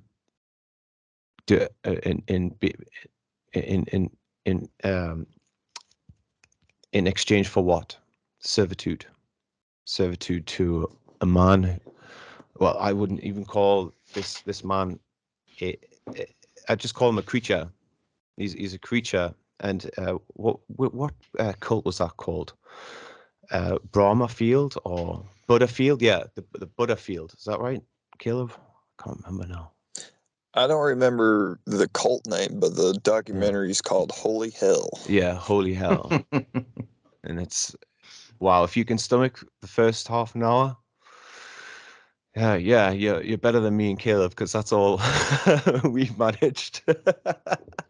Well, sometimes watch can be like good. 10 minutes and then skip through the rest. It was horrible. And how effeminate this. Oh, he's called Michelle, by the way. Ironic, right? Oh. So we have the Michelle of the Bock Saga, who was a teacher and a magician, and we have this Michelle of a modern day cult, who is a very effeminate cult hypnotizer, sorcerer. Yeah, this. Well, it's interesting. Just from the Bock Saga perspective, it's sort of a more flattened out timeline, but it sort of connects the stories together in a very fine way, I think. So we were talking about Heathen, and we were talking about the Egyptians. We were talking about the wild men, but I've started finding these images as well of wild women, hairy wild women, but they're holding the shield. They're holding the symbol of protection, the protection over the bloodline. And that tells me that these people who know about this symbolism are aware of a time where they held the shield over, or they were supposed to. They were supposed to hold the shield that protected the integrity of humanity's genetics. It tells me that they were put in charge. I look at the image. The charge looks of like the lineage. Look at that image. The dragon. Yeah. The dragon is the symbol of the phallus. But it can also be the female side. But that with the tongue sticking out like that it's an offering symbol. The suckling babe. It's of Horus suckling from the tit of Isis. You also have it there. This is referring to probably female as an offering. No doubt these ancient pharaohs, their wives, they styled themselves on Isis. I'm talking about dragon symbology. A dragon with wings is female, and a dragon without wings is male. But when the tongue is sticking out like that, it refers to the drinking of soul power. Oh, wow. So I don't see any wings, but I don't know. Jesus. I didn't know that. That's amazing. One One question that's been in the back of my mind for a long time. Did the females drink of the soul power too? They have their own system with the silver, and the male has the gold. But in preparation, before a child is created, they drink from the male for a 30-day called honeymoon or hun-i-mun, she in mouth. Wow, man. The plot gets thicker, right, guys? Look at this one. Now, isn't Okay. that supposed to unite her with her mate and make actually the chemistry of that Yep. um, Preparing helps her. prepare her body? Yeah, exactly. For the reception of the sperm. It's called honeymoon or honeymoon time period. It's a 30-day thing they do. Dragon chimera thing with its tongue sticking out. Both gold.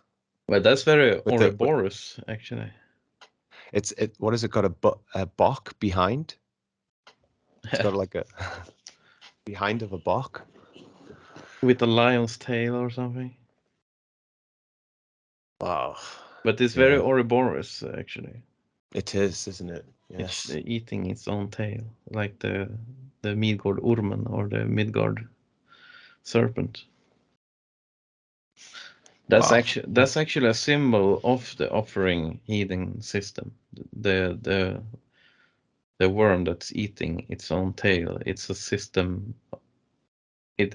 That's like the global or the more a symbol for the global economy, you could say.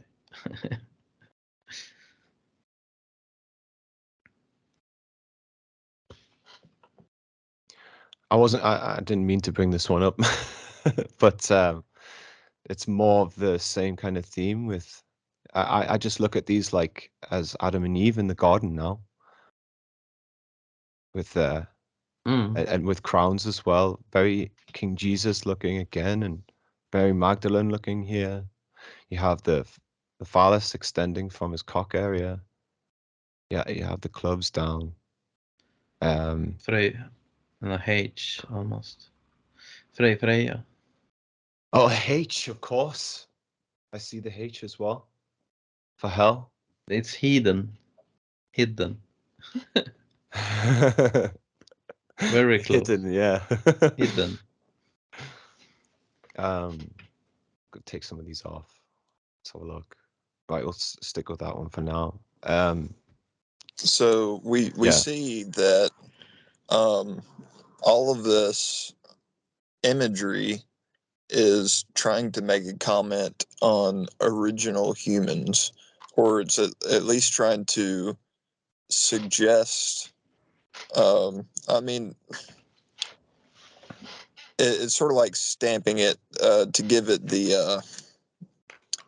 I don't know the right way to word this, but it's presumptuous. It's presumptuous because they know that whoever views the image is going to start associating whatever's there with the older version or the old ancient humans, right? It's like the viewer of the images is automatically going to start making those associations. Like, this is from primeval times. So it's really presumptuous. So then they start adding layers to the imagery. Yes. So maybe they're trying to be sneaky and make these subtle suggestions about what actually is the origins of humanity and what was it all about back then. Now, some of the images you see very masculine, muscles, or it's masculine on the surface, or it is very masculine. And then in the case of the Atlas and Akhenaton, their conception of the primeval Adam was very much not masculine in any shape or form. But I've recently been contacted by a Finnish blogger who has highlighted the wild man symbology similarity to Akhenaton, because much of the wild man symbolism is Hercules, and in the myths, Hercules is said to have the club is actually an olive made out of olive tree wood, and that the olive tree, the olive branch, is connected to Akhenaton. Also, the fact that Hercules was said to have been a slave of a Eastern woman, and um,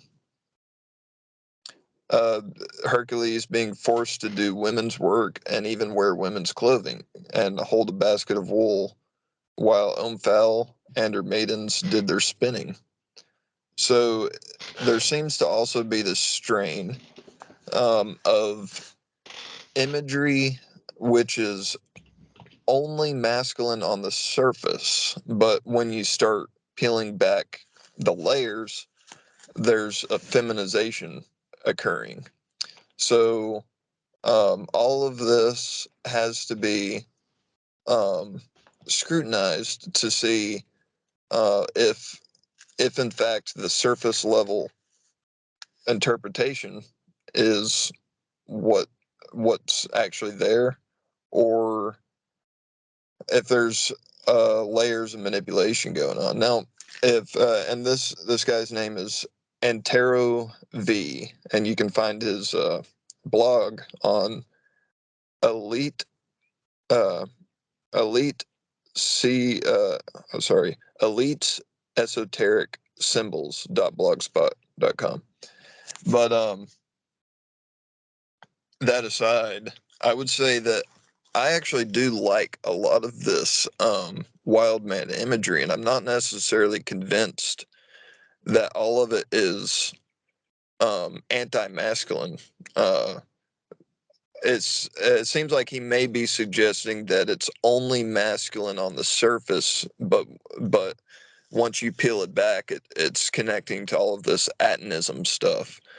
But while it may be the case that these coats of arms are connected in some way to atonism, I think that there must, down throughout the course of time,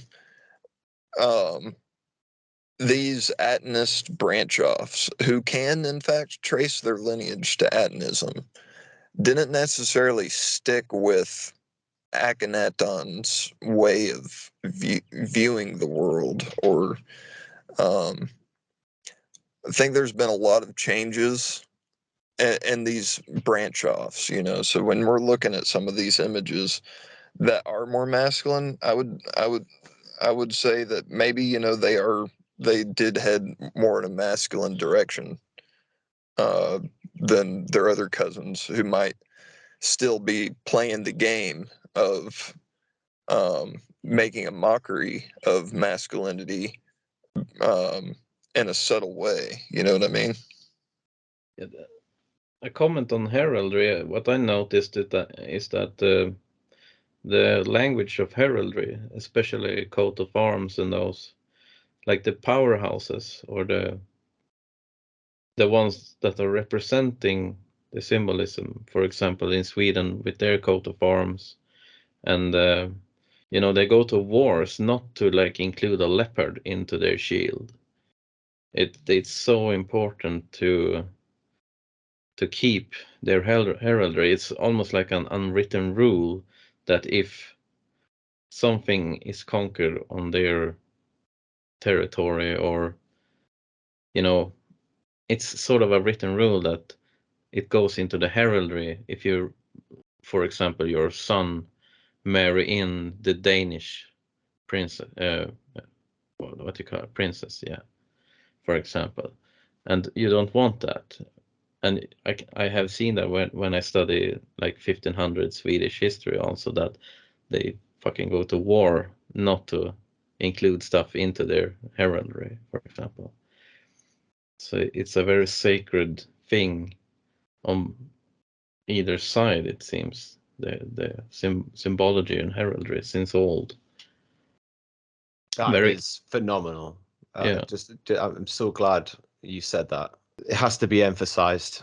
And also, Caleb was talking about how Jesus was interred in Britain, and there might have been some communication between the Welshmen there, and it started off the beginnings of the King Arthur sagas. Now, in England, we're told that heraldry came out of the Arthurian times, from those dark ages, from those very murky times, that's when they started nailing the main events in their genetic line. They started nailing them to these boards, these coats of arms.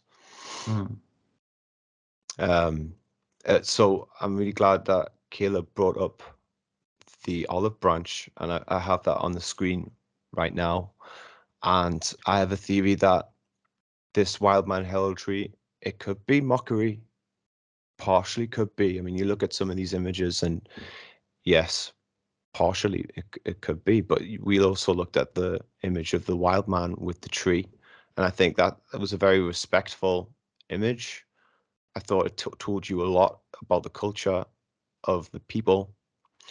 And if we look at the rest of these wild men heraldry pieces, which I have many of them, and I could break them all down and tell you about this theory a little bit more, perhaps another night. But I think they're telling the story, telling you the story that these families go all the way back to what we know as the Stone Age. And I also think the Wild Men is almost like a parody of what we think the Stone Age was like. And I think this parody's been going along in the psyche for a long time, almost like an inside joke.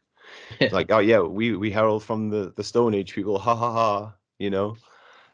We carried around clubs, and we used to wear lilies, and we used to be all hairy. Haha, isn't it funny? But I think there's some truth even to that we aren't aware of.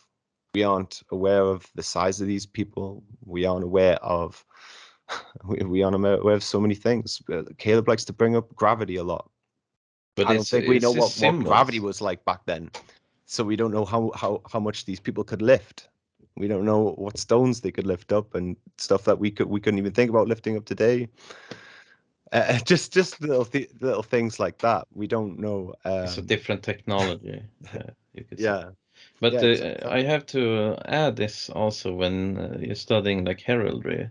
If you look at if they have like the different decorations with the plants. In Sweden, we have two words for two different kinds of plants, and it's blad and löv. And löv is what goes in English, it's called leaf. But blad is the thicker, the plants that has the thicker leaves, which sort of creates a tar inside of them, which is often very poisonous. For example, the rubber tree that they make tires from is a blad tree, and it's because of the sunlight doesn't go through the leaf, so the sun power sort of stays and creates this biomass inside of the tree, for example rubber, and inside of the leaf plant, that's the kind of leaves you can make tea from, because it's only like touches and it goes through the leaves. You can hold it up and look at the sky, you know, and you can see through it. But so like rubber capture almost makes like an organic shadow inside of itself, and tea is almost like an organic light. Exactly. The very thin leaf. But anyway, the one that is the thicker is representing the more female, which can absorb the sun power. And if it holds fruit, it's obviously a fertility or you know, what do you call, instead of a club, maybe in the female aspect. For example, during midsummer, girls used to make this krans, or the like a you have on your head, with the different kind of flowers that can. All of this symbology when it comes to plants and trees also holds a story inside of heraldry that you can decode, if it's masculine or female, and all of this. So there's a lot to go into when it comes to heraldry, if you want to unpack it. And different flowers have different meaning also, which I'm not very I don't know it straight up and down. But in this Bock Saga book, made by Carl Borgen, I think they go into this also. Again, with the plants, it seemed appropriate that I'd put this image up. I didn't have much else to comment other than it's another Garden of Eden reference. There is a lot of them, and See, they have the dog also. Very interesting. Say that again. Oh yeah, the dog. Yes. In this story, the dog and the cat comes also from the north during this isolation period in the Ice Age. Very odd creatures, domesticated animals. The cow also. That's why it's sacred in India, because Krishna brought it there from the north. I don't think we could have brought on a better guy for this conversation. Honestly, we did just do this all night. Well, this is I think the most tricky part, because it requires a lot of figuration also. Well, exactly. I mean, I've been wanting to show this one again. Let's see if we can link the two, right? Because we see Akhenaten holding up his olive branch there, and then we also have this from an English royal house. I think this might be Mountbatten, actually. This one is Albrecht Dürer painting. I'm glad. So it's German. It's not a coat of arms. I think it's just artwork by Albrecht Dürer. Oh, I see. What nationality was he? I think he must have been German. Yeah, right. Well, we see one of these things that Ralph talks about, and that has been it's stuck in my mind like Neo from the Matrix, scratching at my mind this question. And he's holding these two reeds above his head, the plants again, but he's holding them up like in a triangular shape, again, the pyramids again, but also you could just look at it like shelter. On the shield, again, that's related to shelter, shield, shelled, a shell. I think shield is a female word, right? She. Yeah, she. Right, she, shield. It's female. Shiva also. I think when the round shield could, it's like a disc, like the sun and the moon also. I don't know. It's we can in India they have a deity called Shiva, and Shiva in Swedish means disc, for example. Very interesting. But I guess you also have the Baltic shield, the what they call the Nordic homeland. Yeah. Home. The continental shelf. Oh. There's a lot of etymological connections you can embark on that. I haven't thought about it, to be honest. You could interpret the image as him holding up a mountain on top of his head. And there are myths of Bacchus in the Himalayan mountains carving out the mountains with ivy wands. But also I think this image relates to going underground. using mountains as shelter, finding the caverns. It can be a reference to cataclysm. Exactly. I think there's plenty of evidence. You know, we know for sure that the ice, when the ice age ended here, there was a huge cataclysm when the kilometers of ice started to slide. Imagine the cataclysmic effects of that event. If I go around in the archipelago we have here, if you go to islands, you can see how the bedrock is scraped. You can lay on the surface. It's so polished from the ice that has been polishing the bedrock from these huge kilometers of ice. And they date it around 12,000 years ago. This big event happened.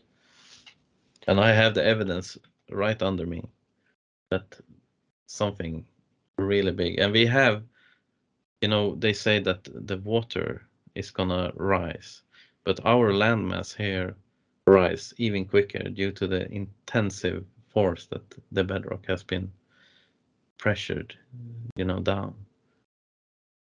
Still today.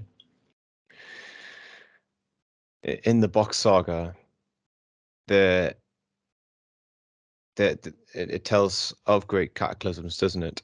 Yes, three Okay. major, two natural. For the tilt of the planet is the biggest, I guess, and it happened over 50 million years ago. They talk about, but then the second Ragnarok is when the cataclysm, when the ice started to sudden melt. And if it's a meteor shower or whatever, something triggered the event, and all this ice that has been piling up, been created for a long time, started to slide and collapse. Didn't Ralph say something about K2 being revealed to the world when the ice melted? Caleb? Maybe. Are you there, Caleb? Yeah, sorry. Well, you know, the pyramids point to K2 with the measurements that have been found in them, and the date that we kind of went with was 66,000 years ago, for being when the pyramid and Stonehenge were the last time they synchronized. So I'm like, well, then, you know, 66,000 years ago, Ralph says, you know, K2 was buried under ice. But that's according to standard ice age timelines. Other research I've been looking into, including Commons Beaumont and this book called Cataclysm. I can't ever remember the author's name. I think it's Allen and Delaire. The timelines for the ice ages are different with these people. They're actually pointing to a paradise that was much more recent than normally considered, because you have Britain, for example, where they've found fossils of banana trees and you know, all of these tropical fruits, bananas, avocados, coconuts, all of this tropical evidence in Britain, you know, pointing to the fact that before the ice, it was way more hospitable than it is even now today. And according to some of these timelines, the Ice Age wasn't really much of an age. It only lasted for a short time because most of the changes that happened were cataclysmic changes, meaning that they happened very, very quickly. And modern geologists look at all of these changes that the Earth has obviously gone through, all these mountain ranges and fissures and broken rocks and everything, and they say, well, it took millions of years of ice action for this to happen. But another way to look at it is that it happened very quickly due to cataclysm, and that the Ice Age wasn't a very long age. It just sort of polished the surfaces of what the cataclysm had done. I mean, it's not to say that the ice didn't do stuff. It definitely did stuff. But it's to take away a lot of the significance of what ice has done and place it back into a cataclysm. So, in other words, the point I'm sort of getting to is the fact that 65,000 years ago, according to this idea, K2 may have been a hospitable region on this train of thought, right? But Ralph Ellis says that at that time it would have been completely covered in ice. Mm. So you got to look at the you just got to decide how you think these ice ages actually happened and how long they actually were. There's different viewpoints on that, and they're compelling either way you look at it, But Well, the ice cap wasn't a global thing. I mean, if you say Ice Age, maybe you think the entire globe was ice, but that wasn't the case in the Bock Saga. It was only the northern areas.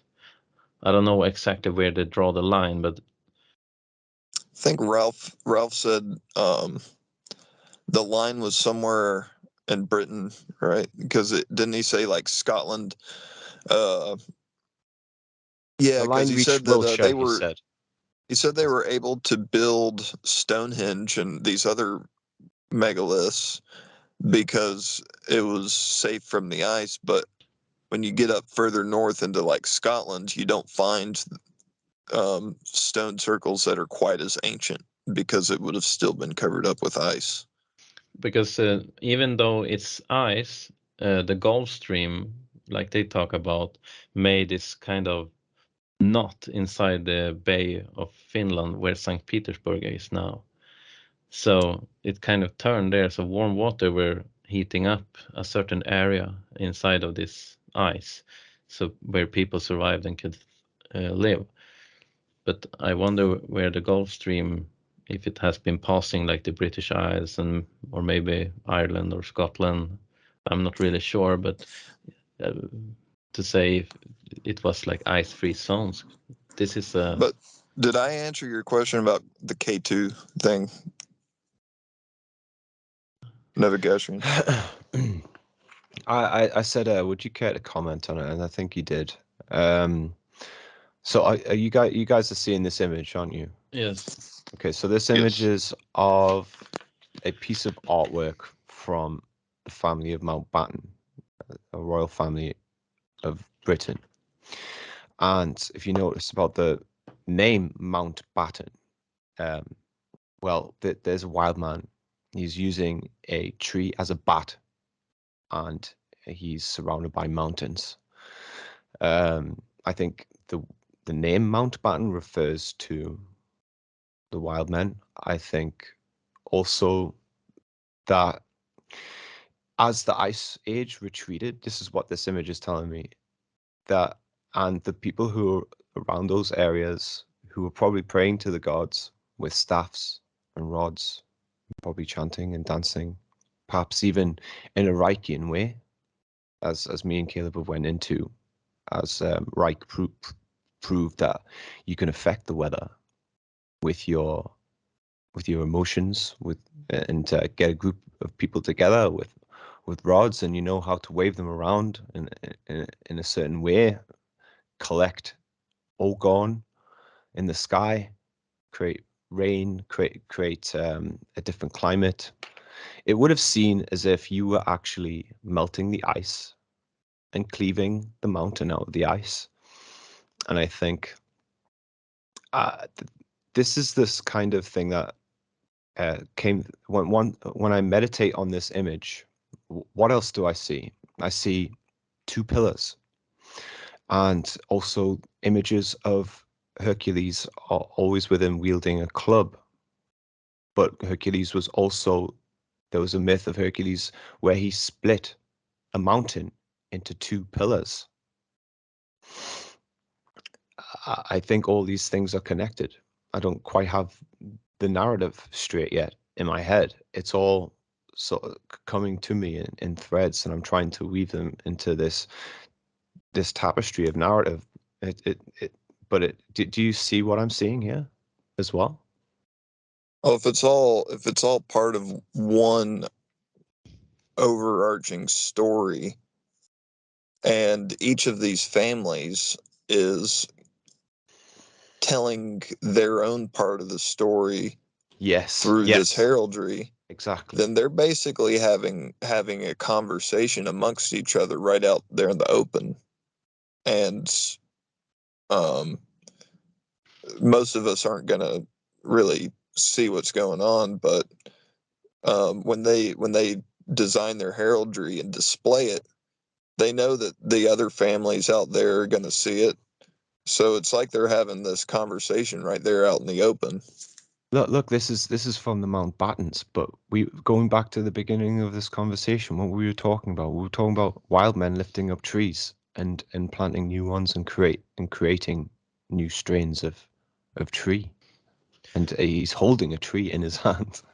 Look at the arches there. There's like two flowers on top. I'm thinking like pirouette and rosette, which are on the top, and then you have 10 in between, and from the core of the flower it goes down another leaf into the pillars. It's it's sort of on this level also, because inside of the Acer system they had a pirouette and rosette, two different kind of who branched off. This is widely speculation, by the way, but those 10 in between can represent a pantheon, because you have 12 within each column there, and then tapping out and sipping down through the pillow that holds up the archway and the rulership. You can interpret it in this way because the leaf there is touching like the core almost on the flowers on the side, which should be like the jarl or the class beneath the pirouette and rosette class. I'm getting goosebumps. Yeah, but when you talk about that, because I was looking at the arch and I didn't know what to say. Yeah, but this is what just on another level popped into my mind, and then it's sort of a structure for the society embedded into two pillars here also, because it's like you can interpret it in this way. It's widely. I was just amazed that you have those 10 in between, like in the Acer pantheon you have the Månbocken Balder, and the Månbocken, he's also a goat symbol, but he represents the moon, and he's the first. And then you have 10 brothers in between, which are different titles for different functions. But at the very end, you have the Solbockenbalder, who represents the sun, which are tapped in by the pillar of the society, which is taking his seed into the core, or they are drawing from his core to create the rest of the ringlands that surrounds So, but that's just what I saw in this imagery when it comes to a more hidden perspective, the hidden. Yeah, I mean, I don't know how to top that, man. I'm speechless. Yeah, but with these flowers and the more tree symbolism, I think there is where the hidden symbol really speaks, and it's hardest to interpret because you need to be like a botanist also. This is why we brought you on, man. Because this stuff's been, yeah. Because when it came to that arch, there was just a part missing there, and you certainly seem to have a better tool set when it comes to that. So thank you for that. Tree symbolism. It's the hidden way. You see, it looks like fir trees also in the background. Fir trees, yeah. Again, And palm maybe, and it's straight a reference to the Nordic, the Aser or the I'm gonna take this off screen. Hyperborean people, you also say. Try and find something else. What do you think about that, Caleb? I'm thinking we might have to come back and dig deeper here pretty soon. Symbolism. Yeah.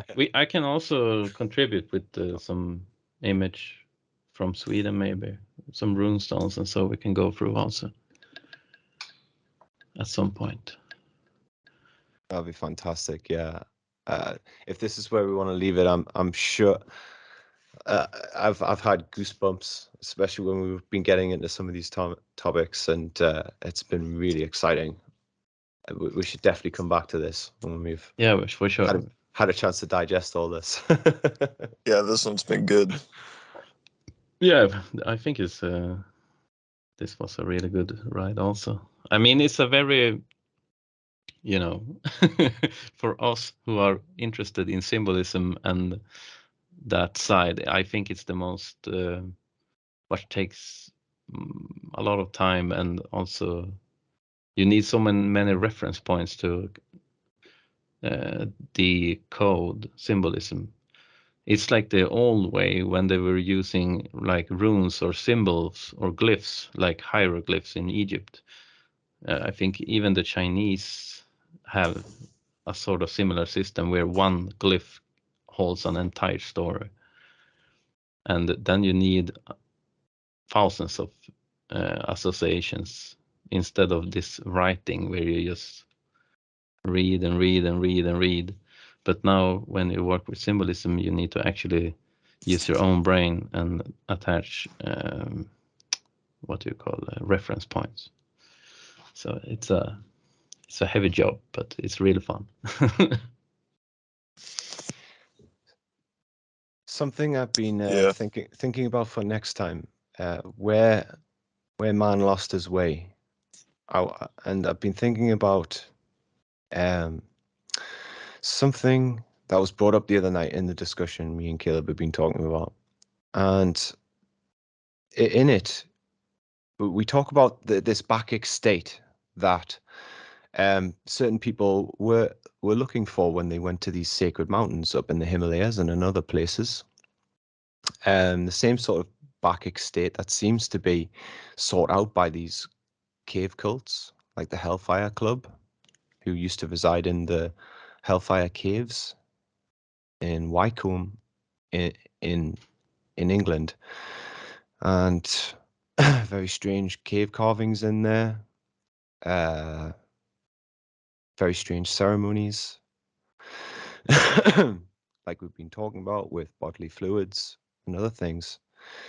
But this idea where man lost his way, and also this idea that these wayward would-be magicians go searching out these sacred mountains. Alexander the Great was one of these men who went to seek them out, and was was there on a quest to find them. And if you've watched the movie, which some people hate, but at the same time very revealing at the same time, with Colin Farrell, and it shows you how he loses Alexander the Great loses his way in the mountains. He sort of turns mad in a way, and I'm just wondering, there's other people who went climbing up K2, like Aleister Crowley.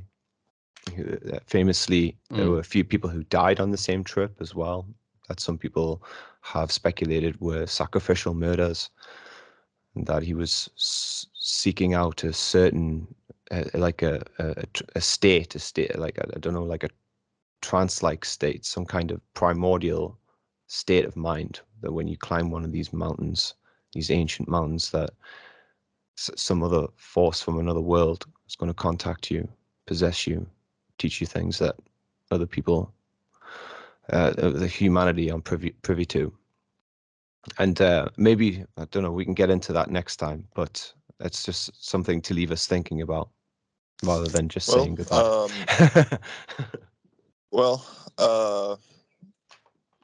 It's a good question. Why did it go from the system, which was not repressive by any means, but it did it was highly regulated and strict to in a sense of the word strict, right? But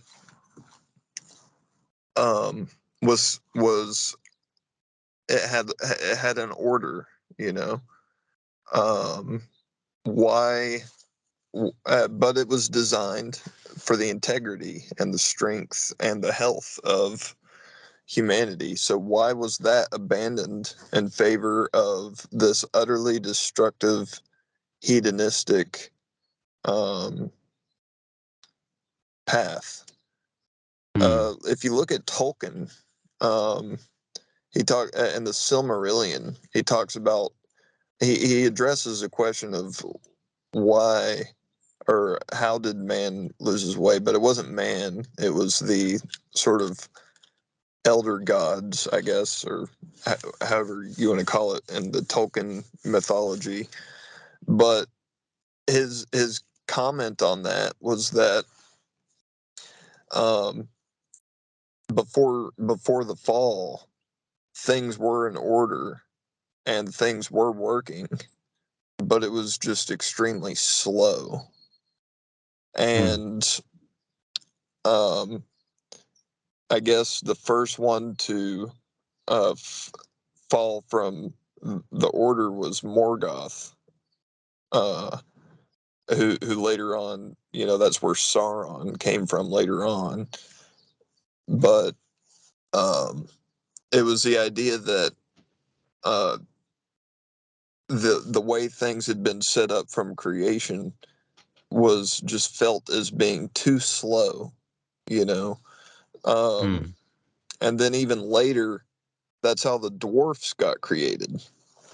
Now that necessarily wasn't necessarily a evil outcome or malicious creation or anything, but literally it was a time when the creator was not ready to create hominids yet, basically.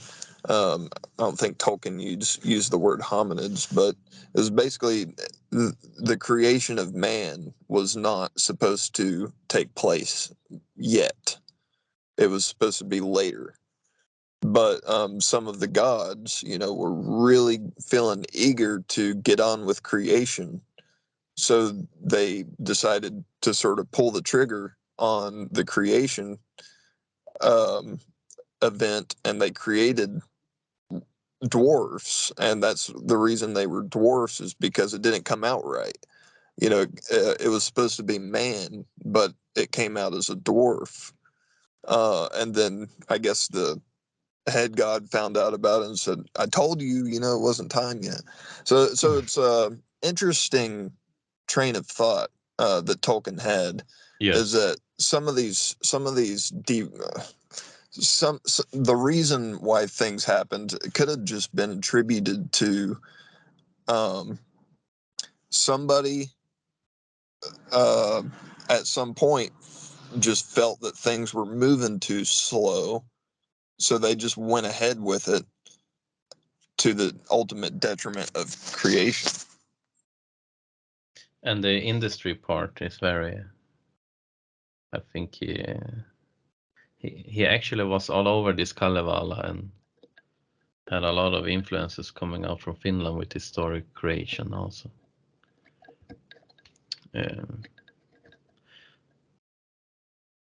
Go back to that image you had with the club man and the fortress there. Did you see the different? Not that one. Oh, that one. No. You The fortress. Yes. Jesus. Yes. Yes, the good example in the symbology of flowers. Right. Yes. That's leaves. why I brought it up. Yeah. Hold on. I'll get it back up. I got it for you. There we are. I think he had a oak leaf krans. I think it's oak leaves, and she maybe has this. What do they like? The Caesar, almost a bay leaf or olive. It's beautiful, this one. It's so, and Caleb was saying before, there are examples I can even show you. This is straight from like Heathen symbology. See, he has that oak leaf that has transparent leaves almost, and she has the tar leaf, which sucks in the sun, also the sun rays. Double eagles, two black eagles on the flags. Yes. Yeah. The red hand. You see this very similar to the symbology on your heraldry on the flags there, Caleb. Yeah. Red head. I find this very respectful. I don't find it very jokey or parody. No. I could show you Wildmen heraldry where there's even a joker on it, like even implying, like in the center of the shield, implying this is a joke kind of thing. But the trickster is this trickster character, the Joker, is actually what Jim Chestnut tried to embark. All of those seems to work with that kind of, to put in truth in humoristic theme. It's a tavern way, you could say. Right in the middle here. So there's a wild man. Oh, this one's so laden, but if you zoom in right in the middle, there's a big Joker face right there, like winking at you. Yeah, Joker winking at you there. Can you see that? That's a massive. Yeah. So there's different takes on it, right? Some of them take it more seriously than other people, than other families. Something dark about this one. Well, they could be winking at the other families, Yeah. They know the other families are going to see this. Well, there's a Maltese cross on this one as well. And earlier on, when we were talking about Jesus of Edessa, there was actually a mini, like a tiny Jesus image. I zoomed right in on it. There was a tiny Jesus. Let me see if I can find it. Danish. You have one crown uniting two houses. Brings this one up. So there's this one. It's what does it say? The Danish Glocksberg dynasty used Hercules as a Hellenic version of a wild man when they became the royal family of Greece. And if we zoom in all the way to the middle and then drop down, what do we see right at the bottom? See an image of Jesus and the Maltese cross right there. But the Danish was, the Sweden has been combating Denmark.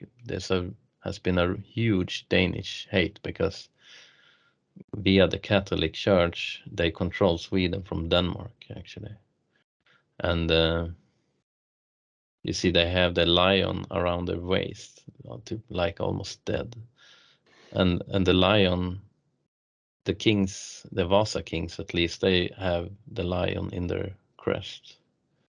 Also, I think I saw straight away that this was very, yeah.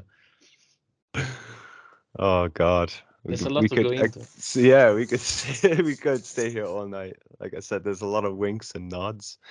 But going back to what Caleb I've got was to get saying. another coffee, gentlemen. Well, we should try to round off. Yeah.